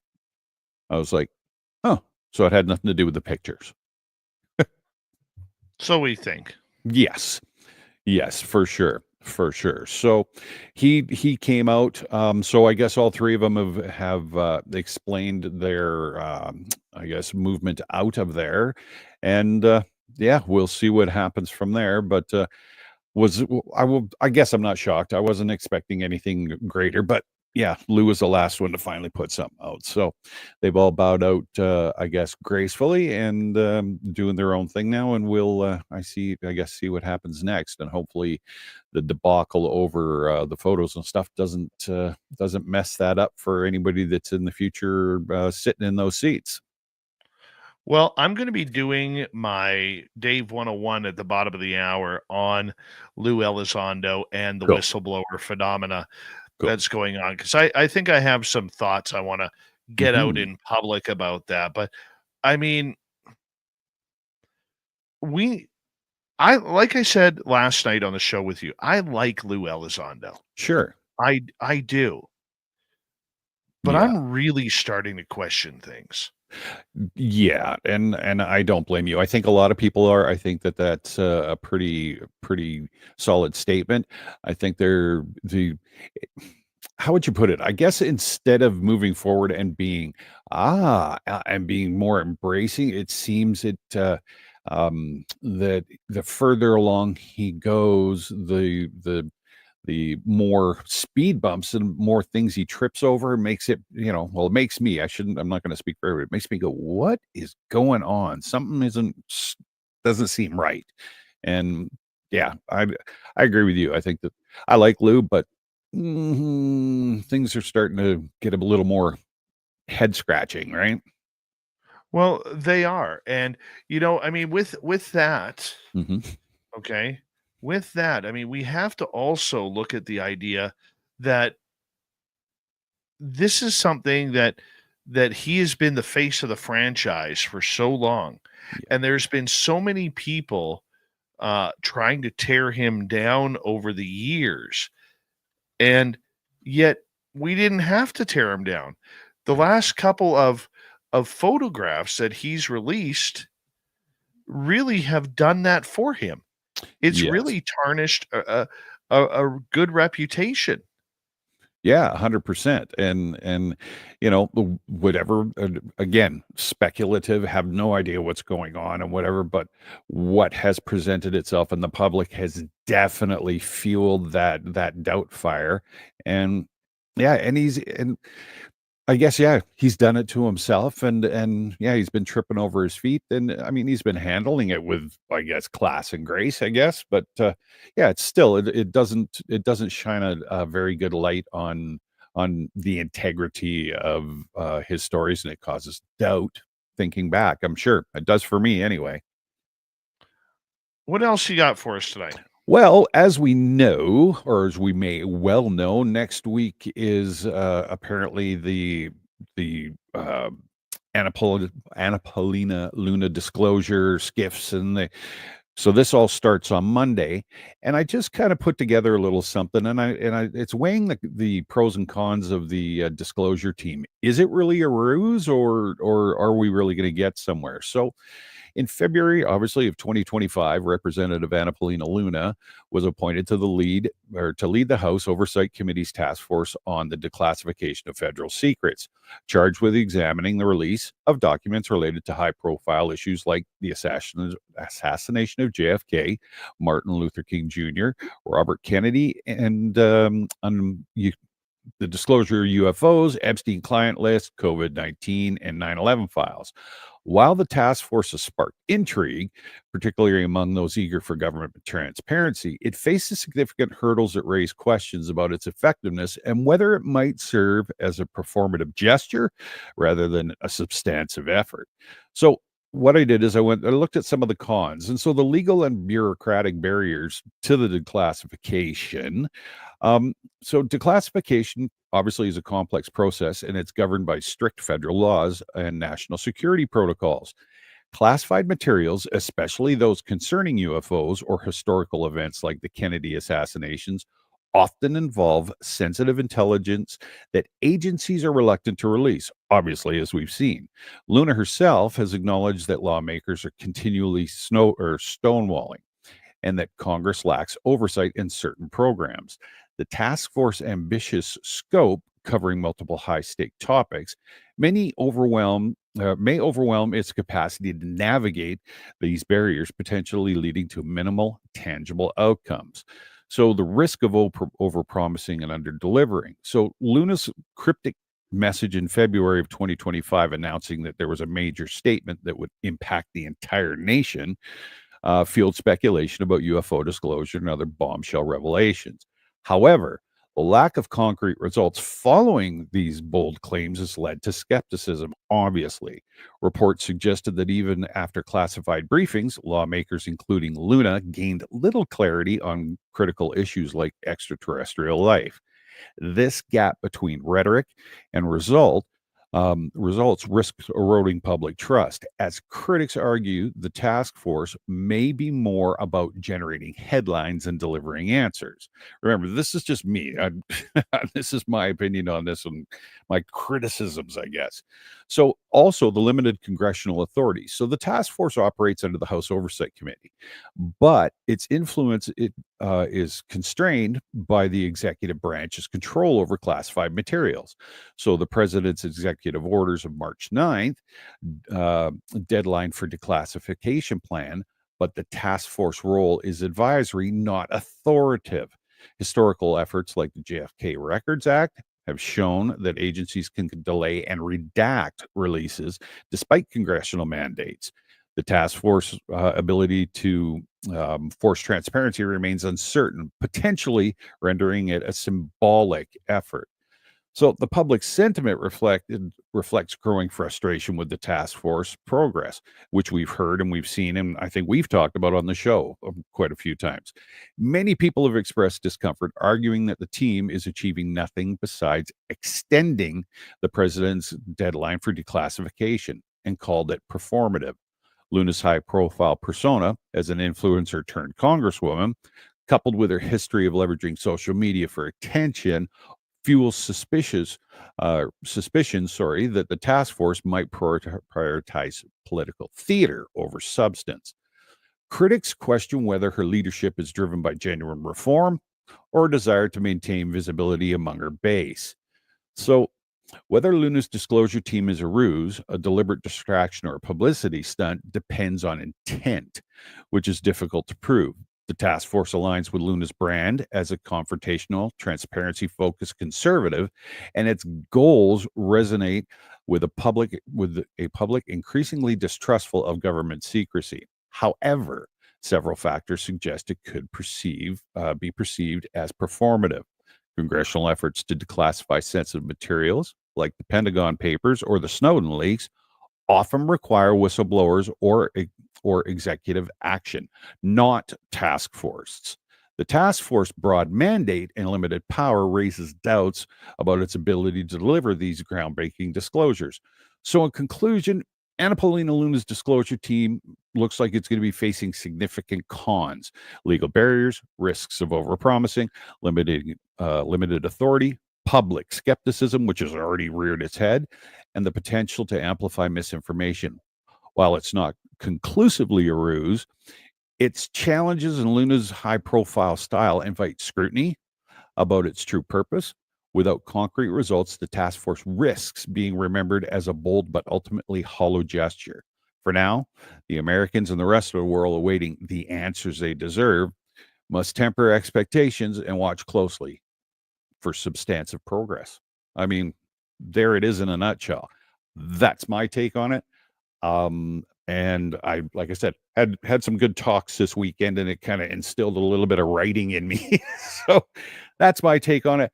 And starting on Monday, again, you and I have talked about it. I don't know how these closed door skiffs are going to work. What's your thoughts? I think they're going to keep dribbling out information. Mm-hmm. We're going to take it like it's absolutely earth-shattering material. Right. They're going to keep interviewing the same people that we already know. And until they bring out real whistleblowers, I think that we should hold them all accountable. Yep. We really do need to hold them accountable. Agreed. And I think the new term that I think that is, they're not whistleblowers or witnesses, right? So I agree with you. You hit the nail on the head right there. Okay. Mm-hmm. They're not whistleblowers. They are eyewitnesses to the subject. Just because they say I was in the Air Force, or I was in the Army, or I worked for the CIA and this is what I saw, or this is what I was able to study, that doesn't make them whistleblowers. No. Okay. David Grush has never had a sighting. He has only seen secondhand information that has been written down and interviewed people. What makes him a whistleblower?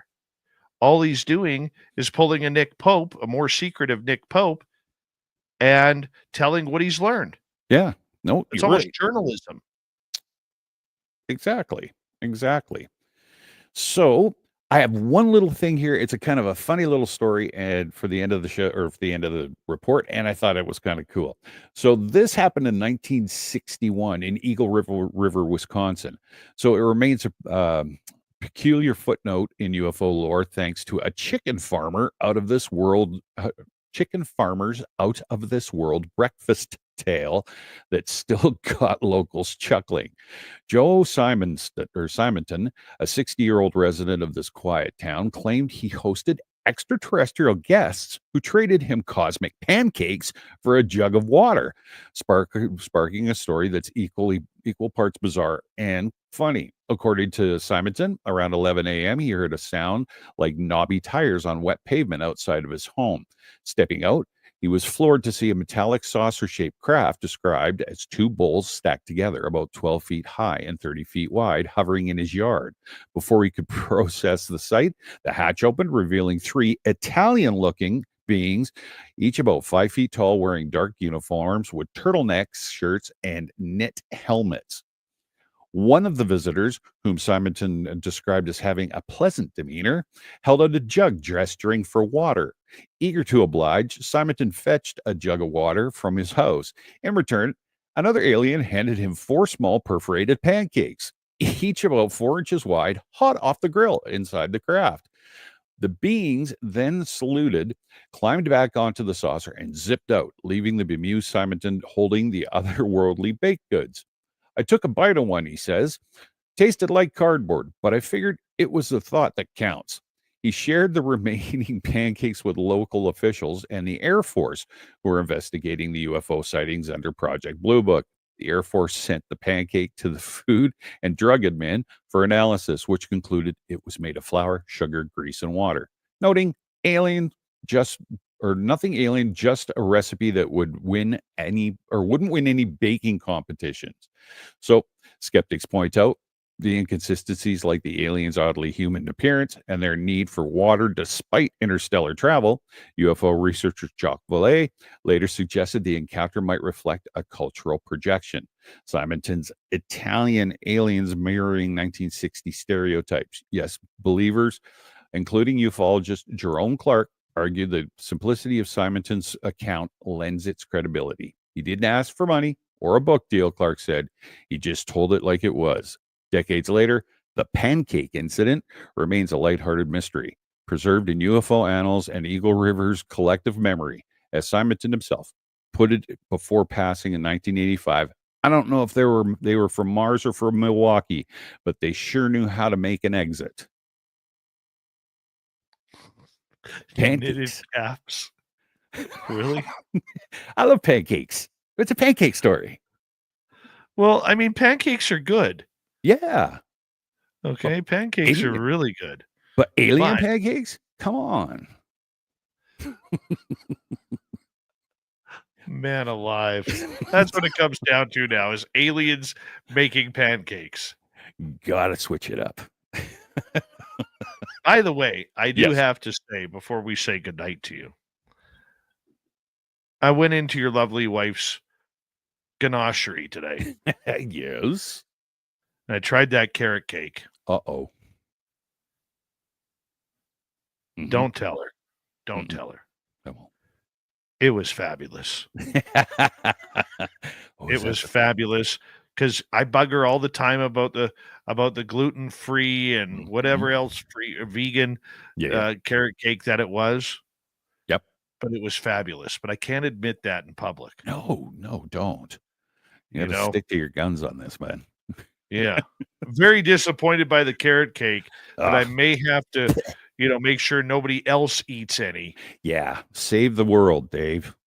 I'm going to save the world one piece of carrot cake at the time. Oh, my goodness. Yeah. Thank you, Tim. You're Appreciate welcome. your great work.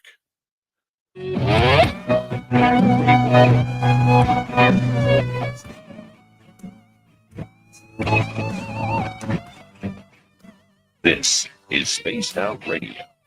Your host, Dave Scott.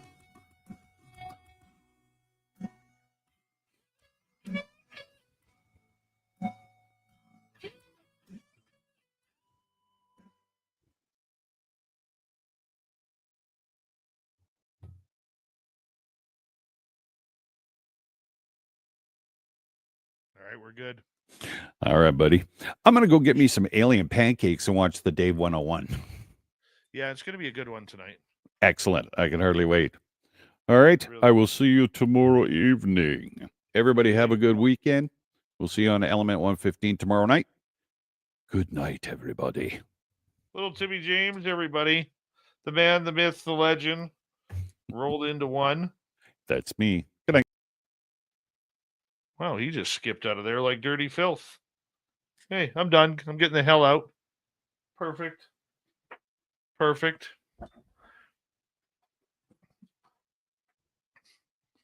Mm-hmm. Hold on, I have to insult my cousin again.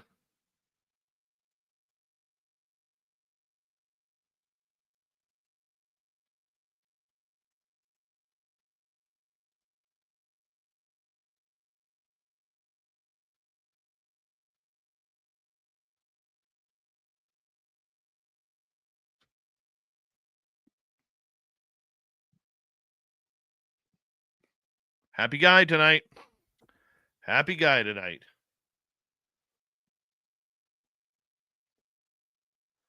Oh, Hillbilly Herb.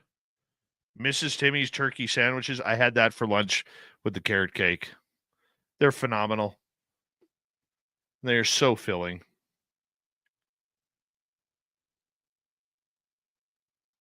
If you're heading to Alaska, stop in at the Solstice Tea Room in Ganachery. Hillbilly Herb, I also recommend she's put something new on the menu, pulled pork wraps. Oh, had one of those yesterday.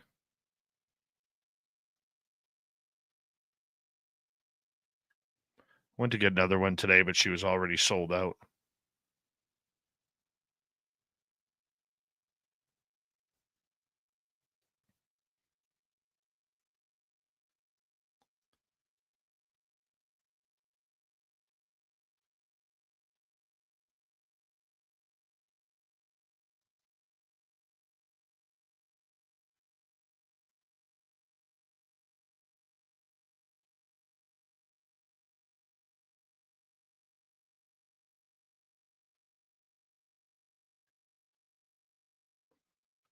Super Duke, Super Duke.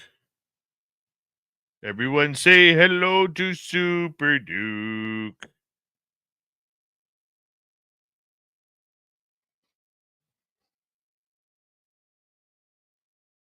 Oh, yeah. Dirty's a big Oilers guy.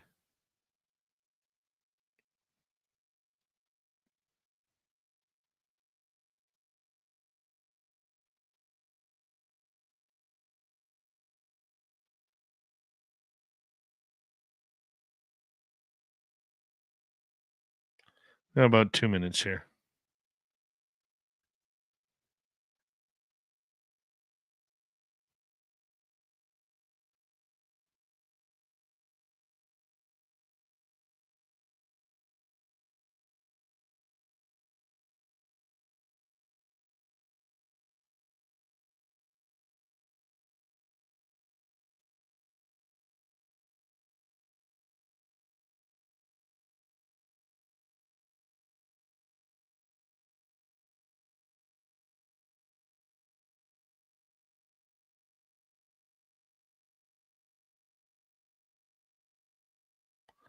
Just under 90 seconds.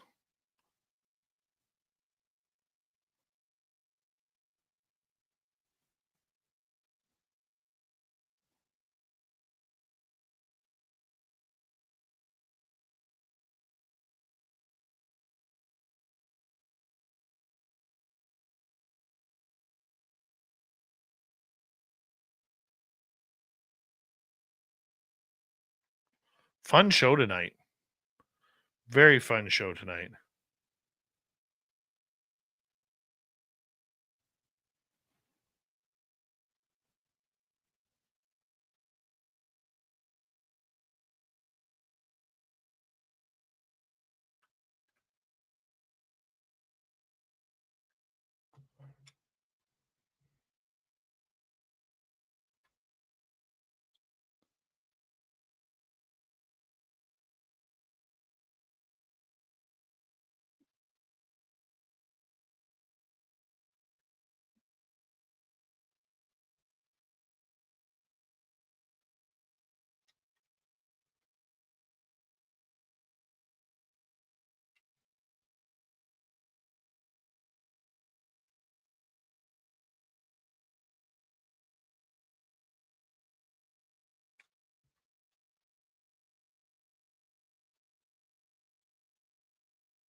We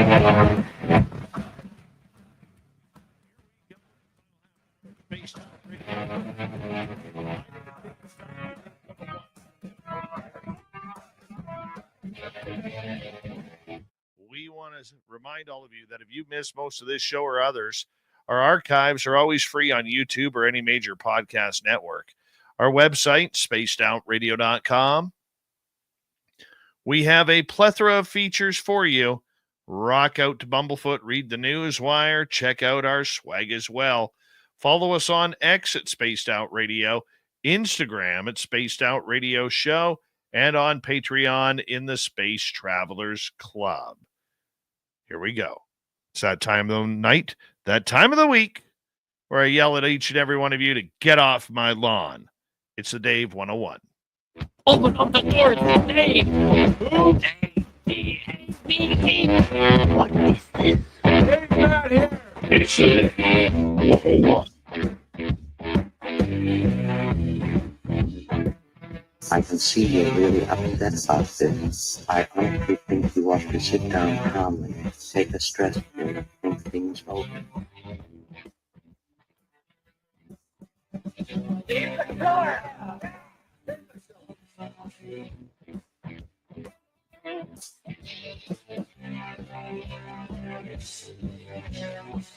He's a mess.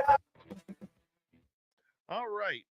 Let's talk some UFOs. Let's talk some Lou Elizondo, because I think this is something we need to address on this show. Lou Elizondo, since coming out in the TTSA party of 2017, has literally been the face of the franchise of the UAP, not UFO, UAP world. And many people even pushed him to almost a title of deity during that time, that Lou could do no wrong, that Lou was the greatest thing that ever happened to ufology, aka uapology, and he was the one who is going to bring us disclosure. Over the years, we heard people like Stephen Bassett, Grant Cameron, and many others state, if we could just get one guy from the inside, one person from the inside, in order to tell us what's going on behind the scenes at places like the Pentagon, this story would break wide open. Enter Lou Elizondo. Now, we have interviewed Lou on this show, and it's been a few years since we've had him on, because he was writing his book and doing other things that didn't have time to do any show for that matter. And I like the guy. I do. He's always been cordial and personal to me personally. And I appreciate that from the man. If he was with me right in front of me, I can tell you right now, I'd shake his hand and make sure I buy him a beer, because he's probably that guy who needs it, or deserves it. I shouldn't say needs it. I'll put it in as deserves it. But recently, Elizondo, as the topic seems to have gone all over the place with these whistleblowers all over, Elizondo has really seemed to take a little bit of a back seat over everything. Maybe that's to his happiness. Maybe that's to his chagrin. But what's happened recently with Elizondo is something that does need to be talked about. Whether he's a great guy to some or a mastermind of deception to others, we cannot let it go that the last two times he's brought out photographs of alleged UFOs, they have been fakes. The first one happened on his book tour, where he brought out a UFO saying that it was from Europe, and the picture was of a mothership being taken. Well, when the experts in photography took a good look at it, they realized that it was a reflection of a chandelier light in a window, or something that we titled around here and even made a t-shirt in our store called the ULP, the Unidentified Lighting Phenomena. Elizondo came back and said, hey, ufology and UFO Twitter, UFO X, thank you so much for debunking this. Sometimes we don't get it right, and obviously in this one we didn't. And I got bad information and a bad phone call, basically pushing this off on everybody. And then the latest incident happening just a few days ago, where once again he is speaking publicly and he brings out a photograph of a giant gray disc. The photograph looks like one of those pictures that would be in your grandma or grandpa's drawer, you know, the faded color of the 1960s, 1970s, where, yeah, everything was now in color, but guess what? It was just that ugly grayish type of color. You know what I'm saying? Well, anyways, when we look at the photograph of this latest, we call it now a UIP because everybody can have an acronym, right? So I'm calling it a UIP, an unidentified irrigation phenomena. So the question is, who gave him this photo? And why are they trying to pawn off fake photos? In this latest photo, Elizondo has basically put out saying it was a giant disc, could be about 40 acres wide, 40 acres round in circumference. And you can see its shadow on the ground. Problem is when UFO Reddit got a hold of it, and there are people on there who specialize in photography and photo analysis. Well, when they put it into regular color, it was a farmer's field and an irrigation field. That's all it was. Nothing more, nothing less. Another fake photo. And unfortunately, the first time you can say shame on me, but the second time it's definitely shame on you. Elizondo, for somebody who says he's been doing this since the 2000s, looking into UFOs or UAP, he should know whether or not these are fake. If he investigated all of this, he should know that the public is going to question everything about any type of evidence. And there are people out there that are absolutely trying to trash this man left, right, and center. I'm not one of them. I'm not one of them at all. I don't trash people. But it is okay to be critical in situations like this because we take these topics very seriously. We do. And when we have somebody who is an intelligence agent the last number of years and in counterintelligence, somebody who is driven and trained to manipulate humanity, it begs to question, is this happening on purpose, or is the person, whoever it is, who is giving him inside photographs and information on the inside, playing Lou for a fool?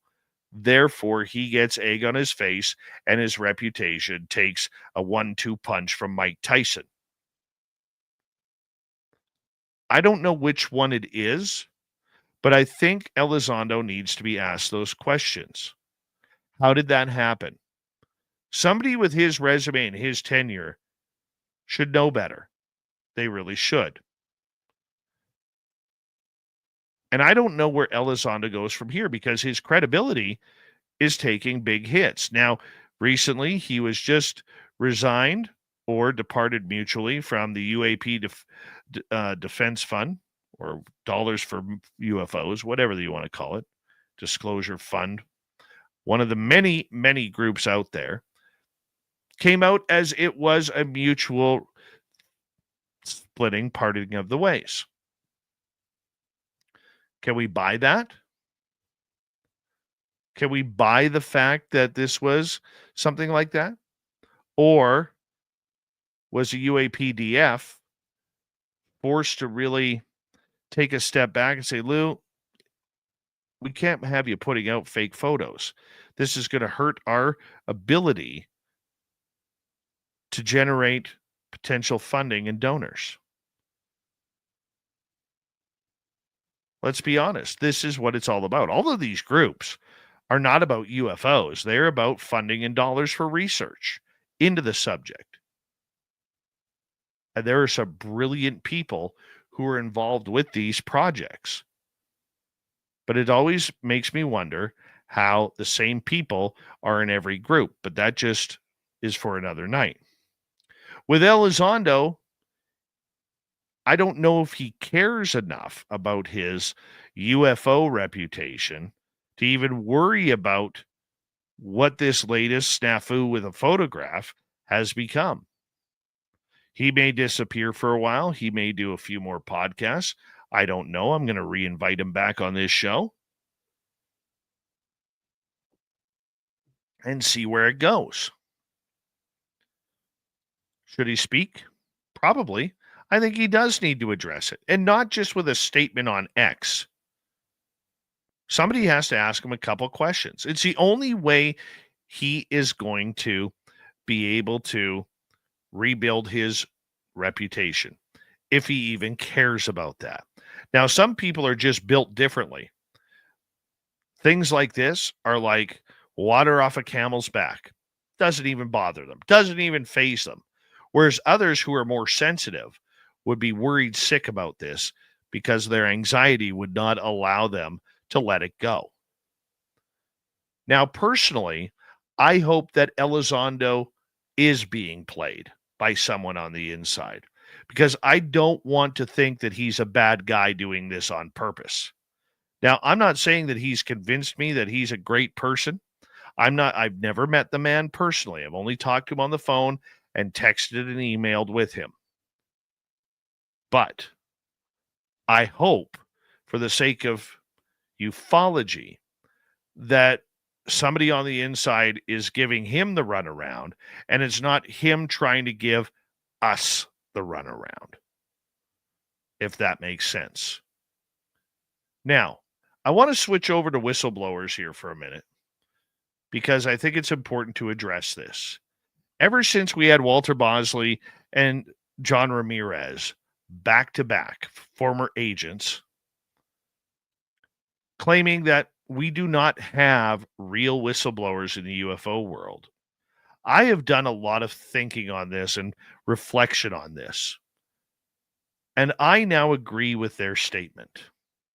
I agree that we do not have a proper UFO whistleblower. We have eyewitnesses. We have people who've experienced things that they have seen that are out of the ordinary and extraordinary. We have witnesses who are claiming that they are whistleblowers, even though if they don't want the title, because the word whistleblower is very sexy. It means people are coming out with other information that nobody has ever heard before. The problem is the information that a whistleblower in reality would bring out would probably put these gentlemen in jail, because they don't care about their NDAs. They don't care about the future of themselves. They care about getting this story out to the public. We don't see that happening from Elizondo to David Grush to Jake Barber and every whistleblower in between. They're only telling us their experiences that they've had. Some of the times when they are under camouflage, and other times when they are wearing a suit with an agency. They are telling us their experiences. At no time have they given us any information that a real whistleblower would. A real whistleblower would say, screw my NDA, this needs to come out in public, and I will go into hiding, so that way the government officials cannot find me. Or I will leave the country like Edward Snowden did. We need to stop titling people in this field and putting them on a podium that gives them more credibility than they deserve. Now, I'm not saying the stories are fake. I definitely not. After hearing Jason Sands speak at UFO Con a few weeks ago and having him on this show and getting to meet the man personally, I believe he's telling the truth with what he experienced. 100% truth. But he's experienced something. He is not a whistleblower. We got to stop creating titles for situations that do not deserve them. They're experiencers. They're eyewitnesses. That's what they are. Let's start moving that ball around. Let's get some momentum going with that. Because otherwise, people, we are going to continue to be played like fools by the government officials, the intelligence community, and everyone else who is leading us on a path to nowhere. And that is your Dave 101. As God is my witness, I thought turkeys could fly. Ladies and gentlemen, here is the latest bulletin from the Intercontinental Radio News. I am good at things, fighting and reading the news. It's time once again for Spaced Out Radio's Weird News of the Week. Let's get right to it, shall we? How about this? 6 decades after a young mother vanished from her small city in south central Wisconsin, authorities have found her alive and well, living in another state.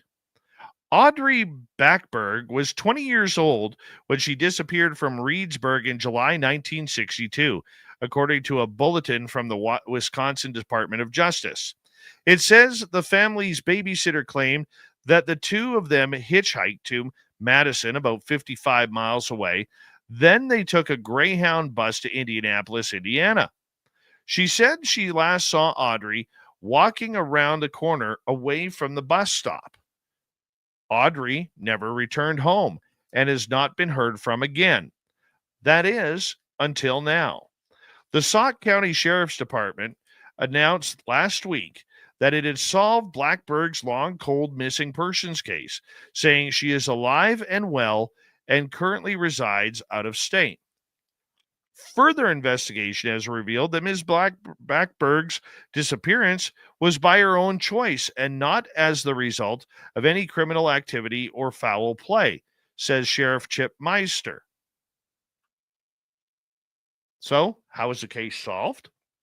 Meister said the case was assigned to a sheriff's office detective earlier this year for a comprehensive review as part of an ongoing examination of cold case files. That process included a thorough reevaluation of all the cases and files and evidence combined with re-interviewing witnesses and uncovering new insights. The detective, Isaac Hansen, told the media that he discovered Blackberg's sister at Ancestry.com account, which led him to new data, including a possible address. So, he says, I called police, the local sheriff's department, said, hey, there's a lady living at this address. Do you guys have somebody who can just go pop in? Hansen recalled. 10 minutes later, she called me, and we talked for 45 minutes. Hansen said he promised Backberg that he would keep their conversation and her whereabouts private, but said she had her reasons for leaving. I think she was just removed and moved from things and kind of did her own thing that led to her life. She sounded happy, confident in her decision, no regrets. NPR reached out to the Sauk County Sheriff's Office as well for more information, and they have not heard back since. So the question is why? Well, and what happens now? Backberg had 2 young children at the time of her disappearance, according to the Baraboo News Republic. Hansen told the Associated Press that it is still important to Backberg, now in her 80s, that she's not found, but she said she still has family members living in the area and his contact information in this case. If she wants it, she could just get in touch with them. You know, the only thing that sucks about this story is her parents not knowing. And obviously her parents are likely deceased by now. And they went through life with a broken heart. That's sad. But whatever the reason, that's it. For as long as humanity has been able to gaze up at the cosmos, we've been wondering, are we alone in the universe? Yeah, it's one of those type of articles.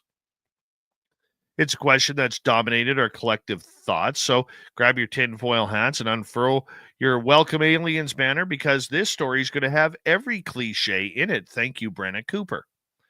During the height of the Cold War, agents at the CIA left no stone unturned when it came to investigating methods to one-up the Soviet Union. This even meant exploring some wacky avenues, including mind control research and fitting cats with listening devices.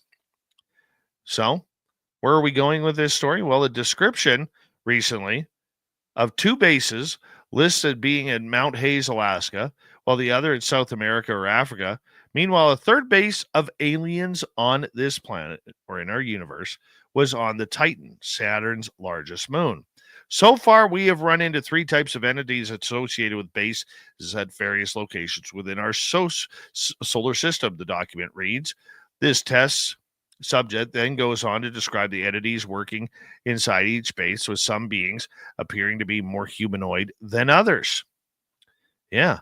On the Titan base, they encountered what appeared to be a human scientist, while bases on Earth were staffed by beings with more extraterrestrial features, such as one being with a very large round-shaped head. Sounds like a gray, because this Brenna doesn't really know what aliens are.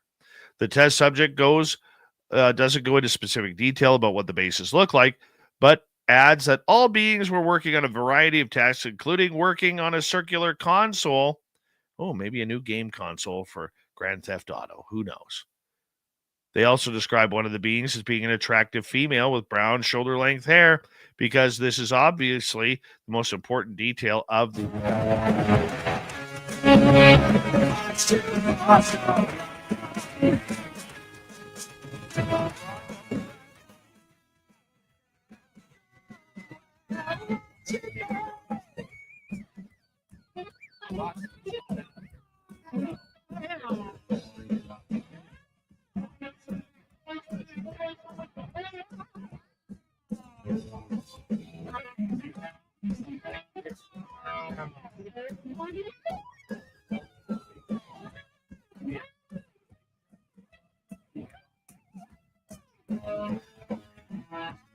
I know you're out there somewhere.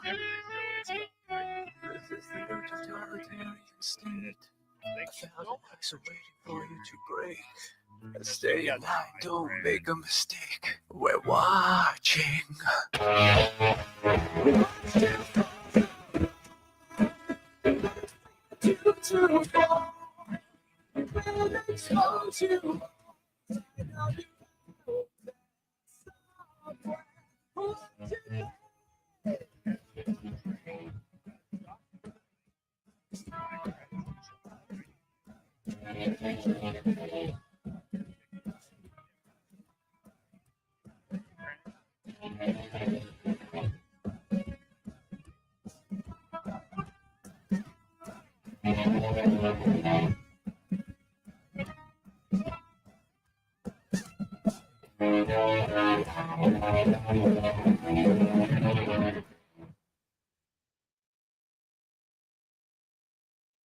That was a good show.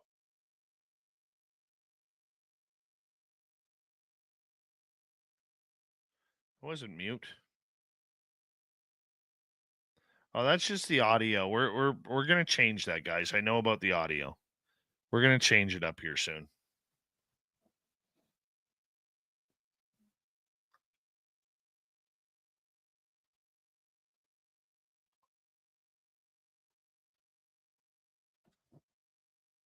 All right. So this is May 8th.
No swear words tonight.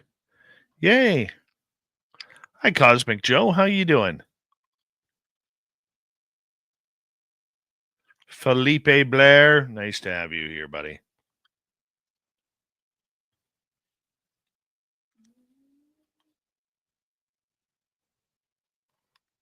I sure did, Moody Bongo. I was meditating for hours on the toilet about that Dave 101. Very true. Can't even argue that. Who do we have on tomorrow night? Let's take a peek.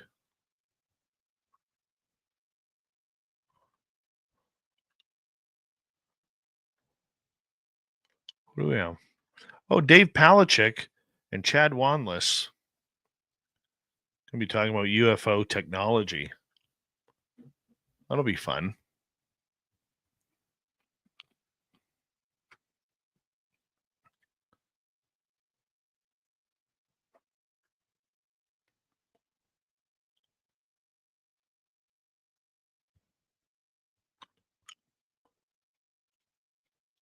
All right. Is that almost done? Almost.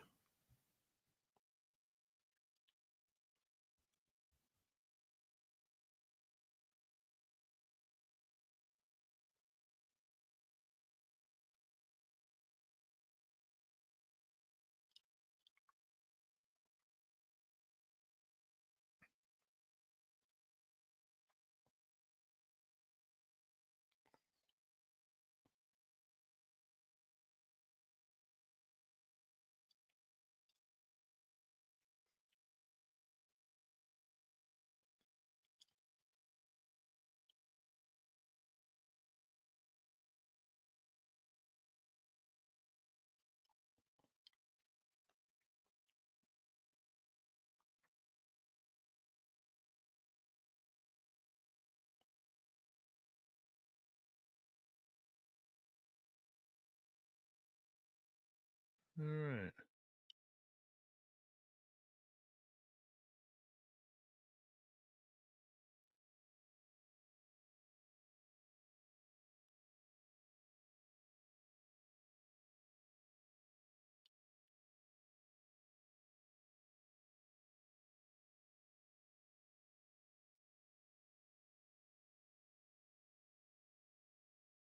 That's done there.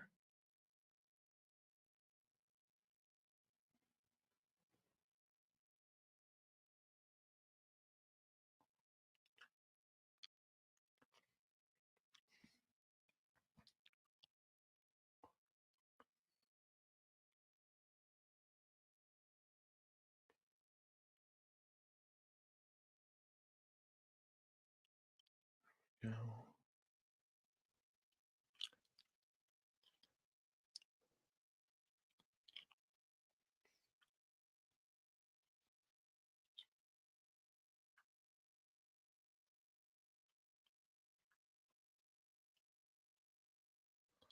There we go.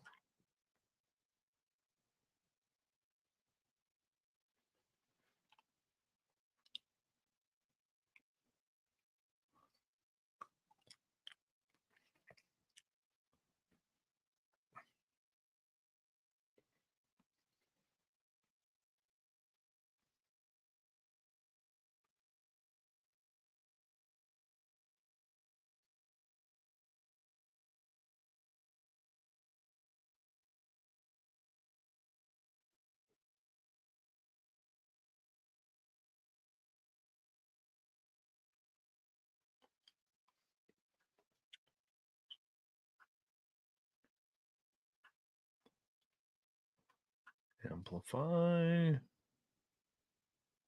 Go.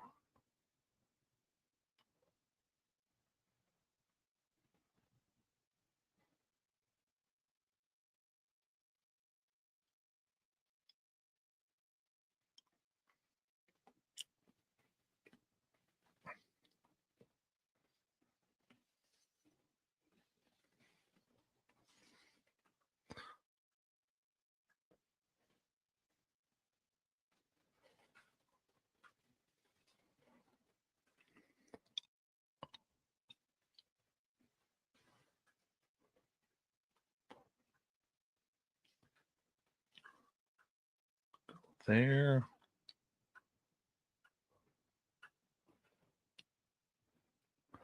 All right, let's cut this bad boy up.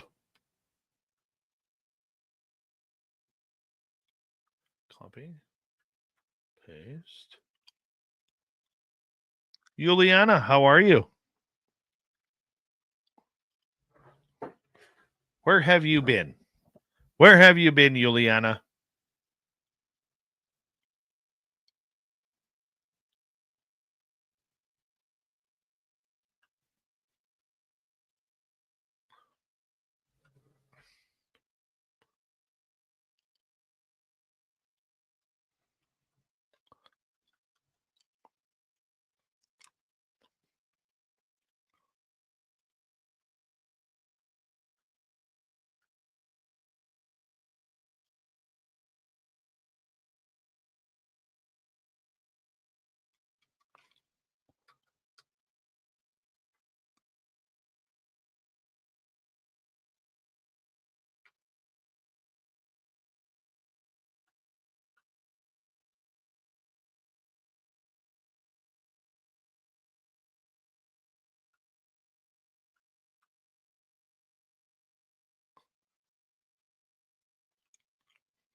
Pretty close there.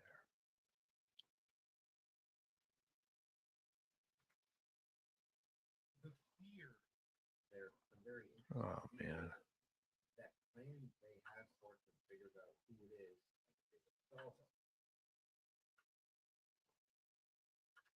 It's there. Cut it in the wrong place.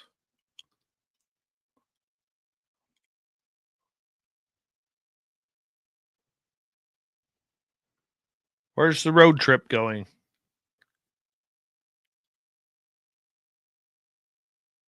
Tell us where the road trip is going. Is it a road to nowhere, like an Aussie song? The road to nowhere leads to me.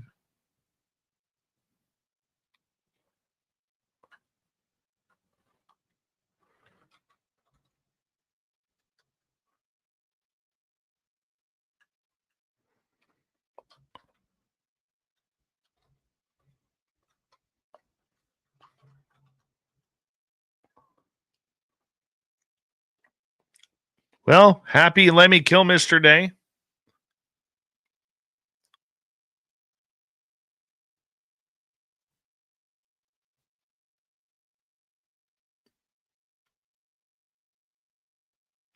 Hard to believe Lemmy's been gone for almost 10 years. Wow.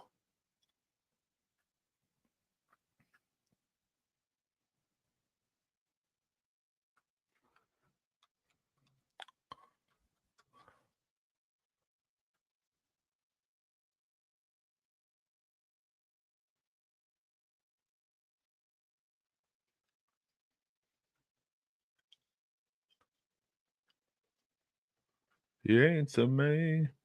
The 8th of May. Does sound like the Ace of Spades.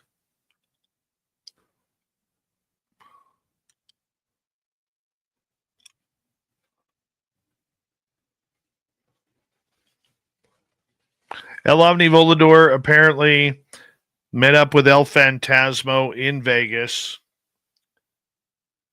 I didn't see them personally, but apparently they put a video out on Facebook about being at Area 51.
Any questions? Pass them my way.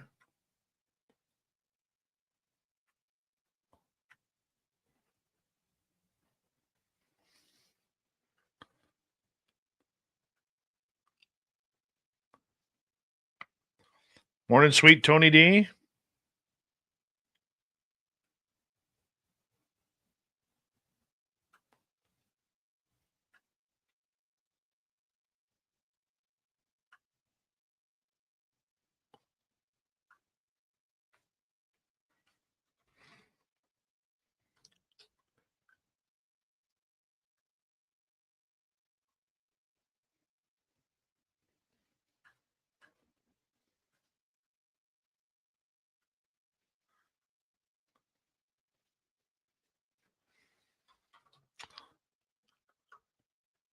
Hi, Chris. Does anybody know Emmy's real name? Lemmy's real name? Well, he was born in the UK.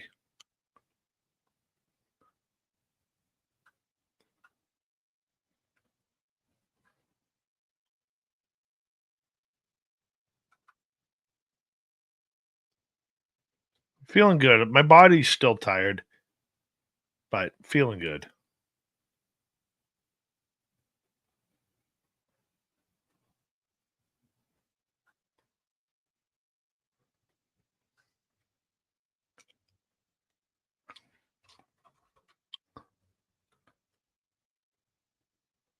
How long before we get that Dave and Merle versus Bigfoot video?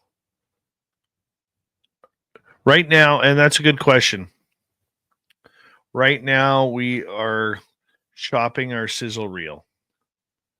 So right now, it has not been picked up. And so it's a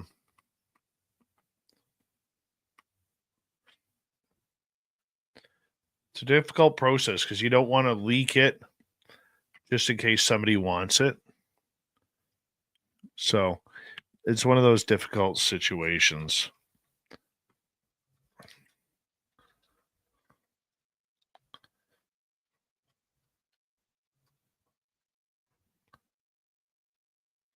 However, I will say this. My project with Tim out at Flight 21, we are going to be posting videos on that.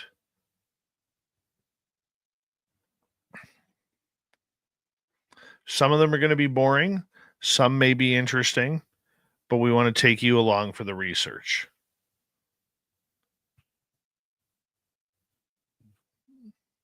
I did take a little bit of video from the Area 51 area when I was there. And yeah, I'll post that on my Facebook page.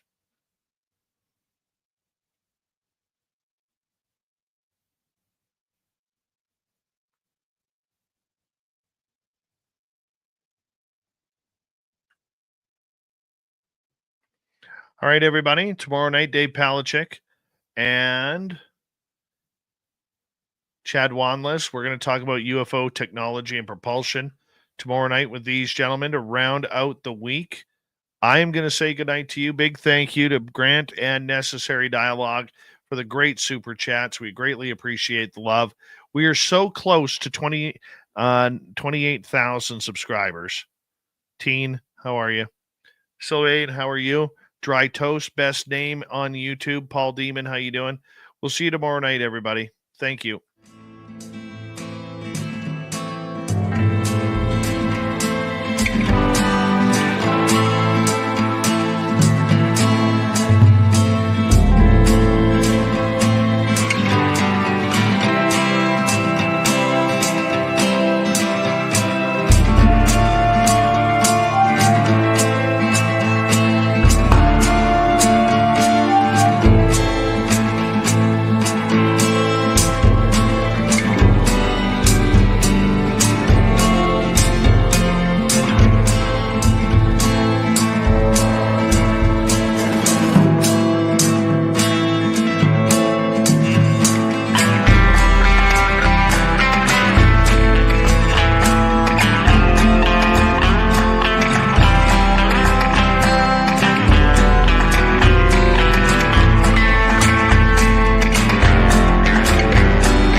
healthy, my friend. You too. If you need bail money, give me a call. Always, Dad. Take care. You too.